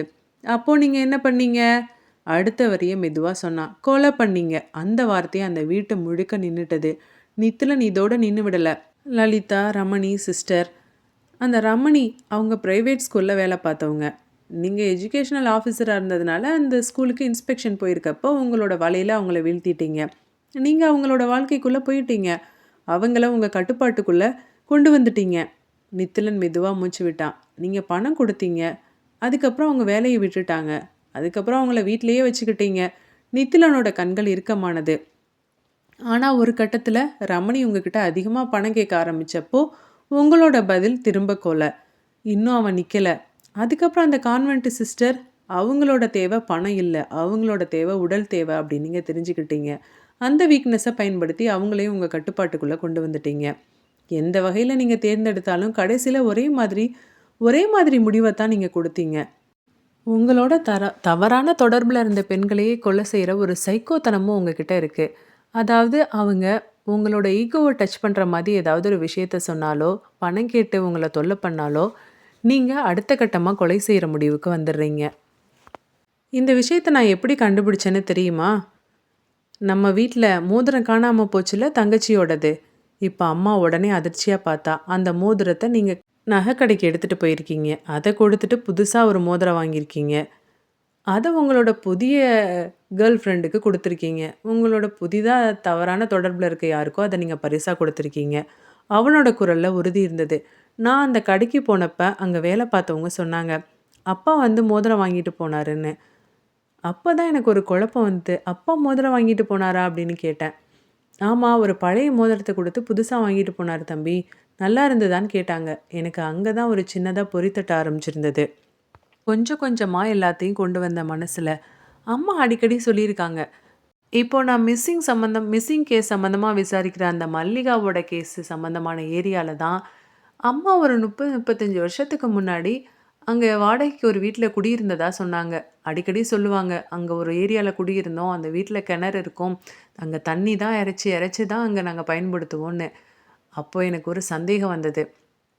ஒருவேள அந்த வாடகை வீட்ல குடியிருந்தது நீங்களா இருக்குமோ அப்படின்னு நெனச்சேன். அத உறுதிப்படுத்திக்க தான் அந்த பெரியவர் வீட்டுக்கு போய் கேட்டேன். நீங்க வாடகைக்கு விட்டதுல யாராவது டீச்சர் தம்பதி இருந்தாங்களான்னு கேட்டேன். அவங்க சொன்னாங்க, ஆமா கணவன் மனைவி டீச்சரா இருந்தாங்க. அவங்க அந்த வீட்ல இருந்தாங்கன்னு சொன்னாங்க. அப்போ அந்த மல்லிகாவோட கொலைக்கு காரணமும் நீங்களா தான் இருக்க முடியும் அப்படின்னு நெனச்சேன். முதல்ல மல்லிகா மிஸ் ஆனதா யோசிச்சேன் நானு. கடைசில நீங்க கொலை செஞ்சிருப்பீங்கன்னு உறுதி பண்ணிக்கிட்டேன். அப்போ தான் யோசிச்சேன், அந்த வீட்ல ஏதாவது கிணறு இருக்குமான்னு கேட்டேன். அந்த பெரியவரும் அந்த தகவல உறுதிப்படுத்தினாரு. அங்க கிணறு இருந்ததுன்னு. நான் நெனச்சேன், கண்டிப்பா அந்த காணாம போன மல்லிகாவ கொலை செஞ்சு நீங்க தான் அந்த கிணத்துல போட்டிருப்பீங்கன்னு. அந்த வேலைக்கு வந்த அந்த வீட்டு வேலைக்காக வந்த அந்த மல்லிகா கூட நீங்க தொடர்புல இருந்திருக்கீங்க. அதுக்கப்புறம் ஏதோ ஒரு காலகட்டத்தில அந்த மல்லிகா உங்ககிட்ட பணம் கேட்டோ, இல்ல வெளியில சொல்லிருவேன்னு மிரட்டவோ, கொலை பண்ணி கிணத்துல போட்டுட்டீங்க. நித்திலன் மூச்ச ஆழமா எடுத்தான். இது எல்லாமே மறந்திருக்கும் அப்படின்னு தானே நெனச்சீங்க. இது எல்லாத்துலயுமே நீங்க ரொம்ப கிளவரா தப்பிச்சுட்டே வந்தீங்கல்ல. ஆனா இப்ப எல்லாமே வெளியில வந்துருச்சு. அந்த வீட்டுல யாருமே பேசல. அம்மா நின்னபடியே இருந்தா. அவளோட கண்கள்ல இன்னும் நம்ப முடியாத அதிர்ச்சியும், அவமானமும், துரோகத்தோட வலியும் இருந்தது. தங்கச்சி இன்னும் அதிர்ச்சியோட இருந்தா. நித்திலனோட அப்பா, அவர் அங்கேயே நின்னாரு. அவரோட முகம் மட்டும் மாறியிருந்தது. அந்த நாள் நீதிமன்ற வளாகம் வழக்கத்தை விட நிறைந்திருந்தது. பல நாட்களாக பேசப்பட்டு வந்த இந்த வழக்கு இன்று ஒரு முடிவை நோக்கி சென்றது. இன்ஸ்பெக்டர் நித்திலன் அங்க நின்னப்போ அவரோட கண்கள் ஒரே ஒருவரை மட்டுமே பார்த்தது. பா பாலகிருஷ்ணன். அந்த மனிதர் இதுவரை அமைதியானவர், மரியாதைக்குரியவர் என்று வாழ்ந்தவர். இப்போது குற்றவாளியின் இருக்கையில நின்னுட்டு இருந்தாரு. அவரோட முகம் இப்ப மாறி இருந்தது. அது அமைதியாக இருந்தாலும் அதுக்குள்ள என்ன இருக்கு அப்படின்னு யாருக்கும் தெரியல. நீதிபதி தன்னோட தீர்ப்ப வாசிக்க ஆரம்பிச்சிருந்தாரு. அந்த வார்த்தைகள் மெதுவாக வந்தாலும் அது நேரா தாக்குனது. பல ஆண்டுகளாக மறைந்து கிடந்த குற்றங்கள், பல உயிர்களின் முடிவுகள், ஒரு மனிதனின் இருண்ட முகம். இது எல்லாமே சட்டத்தின் முன் வைக்கப்பட்டது. குற்றம் நிரூபிக்கப்பட்டது. அந்த ஒரு வரி அந்த அறையில முழங்கியது. பாலகிருஷ்ணன் தலைய கொஞ்சம் தாழ்த்தினாரு. அவர் எந்த எதிர்ப்பையும் காட்டல. அவர் அமைதியா நின்னாரு. அந்த அமைதி இந்த முறை மரியாதையின் அமைதி அல்ல. அது ஒரு முடிவின் அமைதி. அந்த நேரத்துல நீதிமன்றத்தின் பின்புறம் ஒரு சின்ன அசைவு ஏற்பட்டது. முதல்ல யாரும் அத கவனிக்கல. ஆனா சில வினாடிகள்ல ஒரு மனுஷன் வேகமா முன்னாடி வந்தான். அவன் கையில அரிவாளு. அந்த காட்சி அந்த அறைய உறைய வச்சது. யாரும் உடனே எதிர்பார்க்கல. அவன் நேரா பாலகிருஷ்ணன் பக்கமா ஓடுனான். "நீ எல்லாம் இங்க இருக்கவே கூடாது." ஒரே ஒரு நிமிஷம் தான். அந்த முகம் பிரபு தான். அந்த ஒரு நொடியில எல்லாமே வேகமா நடந்தது. நித்திலன் கூட அசையல. மத்தவங்க அசைஞ்சாங்க. ஆனா அந்த ஒரே ஒரு தாக்கு எல்லாம் நடந்து முடிந்து விட்டது. பாலகிருஷ்ணன் கீழ சரிஞ்சாரு. அந்த அறையில ஒரு அலறல். கூட்டம், குழப்பம். ஒரு நொடியில அமைதி நொறுங்குனது. பிரபு அங்கதான் நின்னுட்டு இருந்தான். அவனோட கையில இருந்த அரிவாள் கீழ விழுந்தது. அவன் மூச்சு வேகமா இருந்தது. அவன் கண்கள்ல கோபம் மட்டும் இல்ல. ஒரு வலி, அவமானம், உடைந்த மனசு, துரோகம். மெதுவா சொன்னான். இவனெல்லாம் சும்மாவே விடக்கூடாது. அவனோட குரல் உடைஞ்சிருந்தது. நித்திலனை பார்த்தான். நித்திலா, இவன் என் வீட்டுல, என்னோட வாழ்க்கையில, என்னோட மனைவியோட அவன் சொல்ல முடியாமல் நின்னான். அவனோட கண்கள்ல நீர் வந்தது. லட்சுமி கூட இருந்திருக்காண்டா. அந்த வரி அந்த அறைய திரும்ப அமைதியாக்குனது. தொடர்ந்தான். அன்னைக்கு நைட்டு இருட்டுல வந்தது இந்த நாய் தாண்டா. அந்த மோதிரத்தை கொடுத்தது இவளுக்கு தாண்டா கொடுத்துருக்கான். எல்லாமே எனக்கு தெரிஞ்சு போச்சுடா. அவளையும் கொன்னுட்டு தான் வர்றேன். அதை விட முக்கியமா கேவலமான இந்த நாயை கொல்லணும்னு தான் நான் வந்தேன். போலீஸ் இப்ப பிரபுவை பிடிச்சாங்க. அவன் எதிர்ப்பு சொல்லல. அவனோட முகத்துல ஒரு அமைதி வந்தது. ஒரு முடிவின் அமைதி. நித்திலன் அங்கதான் நின்னாரு. அவன் அந்த காட்சியை பார்த்துட்டு இருந்தான். சட்டம் தீர்ப்பு சொல்றதுக்கு முன்னாடி வாழ்க்கை தீர்ப்பு சொல்லிவிட்டது. நீதிமன்றத்தின் அந்த குழப்பம் மெதுவாக அடங்கிக்கிட்டு இருந்தது. மக்கள் சத்தம் குறைந்து கொண்டிருந்தது. போலீஸ் அசைவுகள் சீராகிக்கிட்டு இருந்தது. தரையில் விழுந்த ரத்தம் இன்னும் காயாத நிலையில் இருந்தது. அந்த காட்சியின் நடுவில் இன்ஸ்பெக்டர் நித்திலன் அசையாமல் நின்றுட்டு இருந்தான். அவனோட கண்கள் முன்னாடி இருந்த உடலை பாய்த்துட்டு இருந்தது. ஆனால் அவன் பார்வை அந்த உடலை தாண்டி வேறொரு இடத்தை நோக்கி இருந்தது. அவன் எதுவும் பேசல. ஆனால் அவன் மனசுக்குள்ள மட்டும் ஒரு குரல் எழுந்தது. இவன்லாம் மனுஷனே கிடையாது, இவன் ஒரு மிருகம். இந்த மிருகம் கூட தான் இத்தனை நாளாக நான் வாழ்ந்திருக்கேன், வளர்ந்துருக்கேனா? நினைக்க எனக்கே அருவருப்பாக இருக்குது. இந்த மிருகம். நித்திலனோட வார்த்தை அவனோட மனசில் திரும்ப ஒலித்தது. அது ஒரு கோபத்தால் வந்த வார்த்தை இல்லை, அது ஒரு தீர்ப்பு. வெளியில் மட்டும் இல்லை, இந்த நாய் வீட்டுக்குள்ளேயே வேட்டையாடுறவன். அவனோட மூச்சு கொஞ்சம் கனமானது. அவன் நினச்சான், ஒரு மனிதன் வெளியில் வேட்டையாடுறான் அப்படின்னா அது ஒரு குற்றம். ஆனால் ஒரு வீட்டுக்குள்ளே நம்பிக்கை கொடுத்த இடத்துக்குள்ளேயே வேட்டையாடுறவன் அவன் மனுஷனே இல்லை. நித்திலன் கண்களை மெதுவாக மூடுனான். இவனை மாதிரி ஆளுங்களுக்கெல்லாம் மரணம் மட்டும்தான் தண்டனையாக இருக்கணும், நிச்சயமான தண்டனையாக இருக்கணும். அவன் அந்த வரியை உள்ளுக்குள்ளே முடிச்சுக்கிட்டான். ஆனால் அவன் அதை வெளியில் சொல்லலை. அவன் அங்கேயே நின்னான். அவனோட முகம் திரும்ப அமைதியாக மாறினது. அவன் ஒரு போலீஸ் அதிகாரி, சட்டத்தை மதிக்கிற மனுஷன். அவனுக்கு உள்ளே இருந்த கோபத்தை வெளியில் காட்டலை. அவன் மெதுவாக திரும்பினான். அந்த இடத்துல இருந்து நகர்ந்தான். அவனோட காலடி சத்தம் மெதுவாக ஒலித்தது. அந்த வழக்கு முடிந்தது. ஆனால் அந்த உணர்வு மட்டும் அவன் மனசுலேயே நின்னது. ஓகே வியூவர்ஸ், இந்த நாவல் இங்கேயே முடிஞ்சது. எப்படி இருந்தது? சூப்பராக இருந்திருக்கும் அப்படின்னு நினைக்கிறேன். இந்த மாதிரி சூப்பரான இன்ட்ரெஸ்டிங்கான நாவலை நம்ம சேனலில் நீங்கள் தொடர்ந்து கேட்டுக்கிட்டே இருக்கணும் அப்படின்னா மறக்காமல் என்னோடய சேனலை சப்ஸ்கிரைப் பண்ணி எனக்கு சப்போர்ட் பண்ணுங்கள். நிறைய பேர் எனக்கு சப்ஸ்கிரைப் பண்ணாமலே பார்த்துட்டே இருக்கீங்க. தயவு செஞ்சு அந்த மாதிரி வியூவர்ஸ் எல்லாம் என்னோடய சேனலை சப்ஸ்கிரைப் பண்ணி எனக்கு சப்போர்ட் பண்ணுங்கள். இப்போ உங்ககிட்ட விடை பெறுவது உங்கள் யுவதி. பாய், டாடா, டேக் கேர்.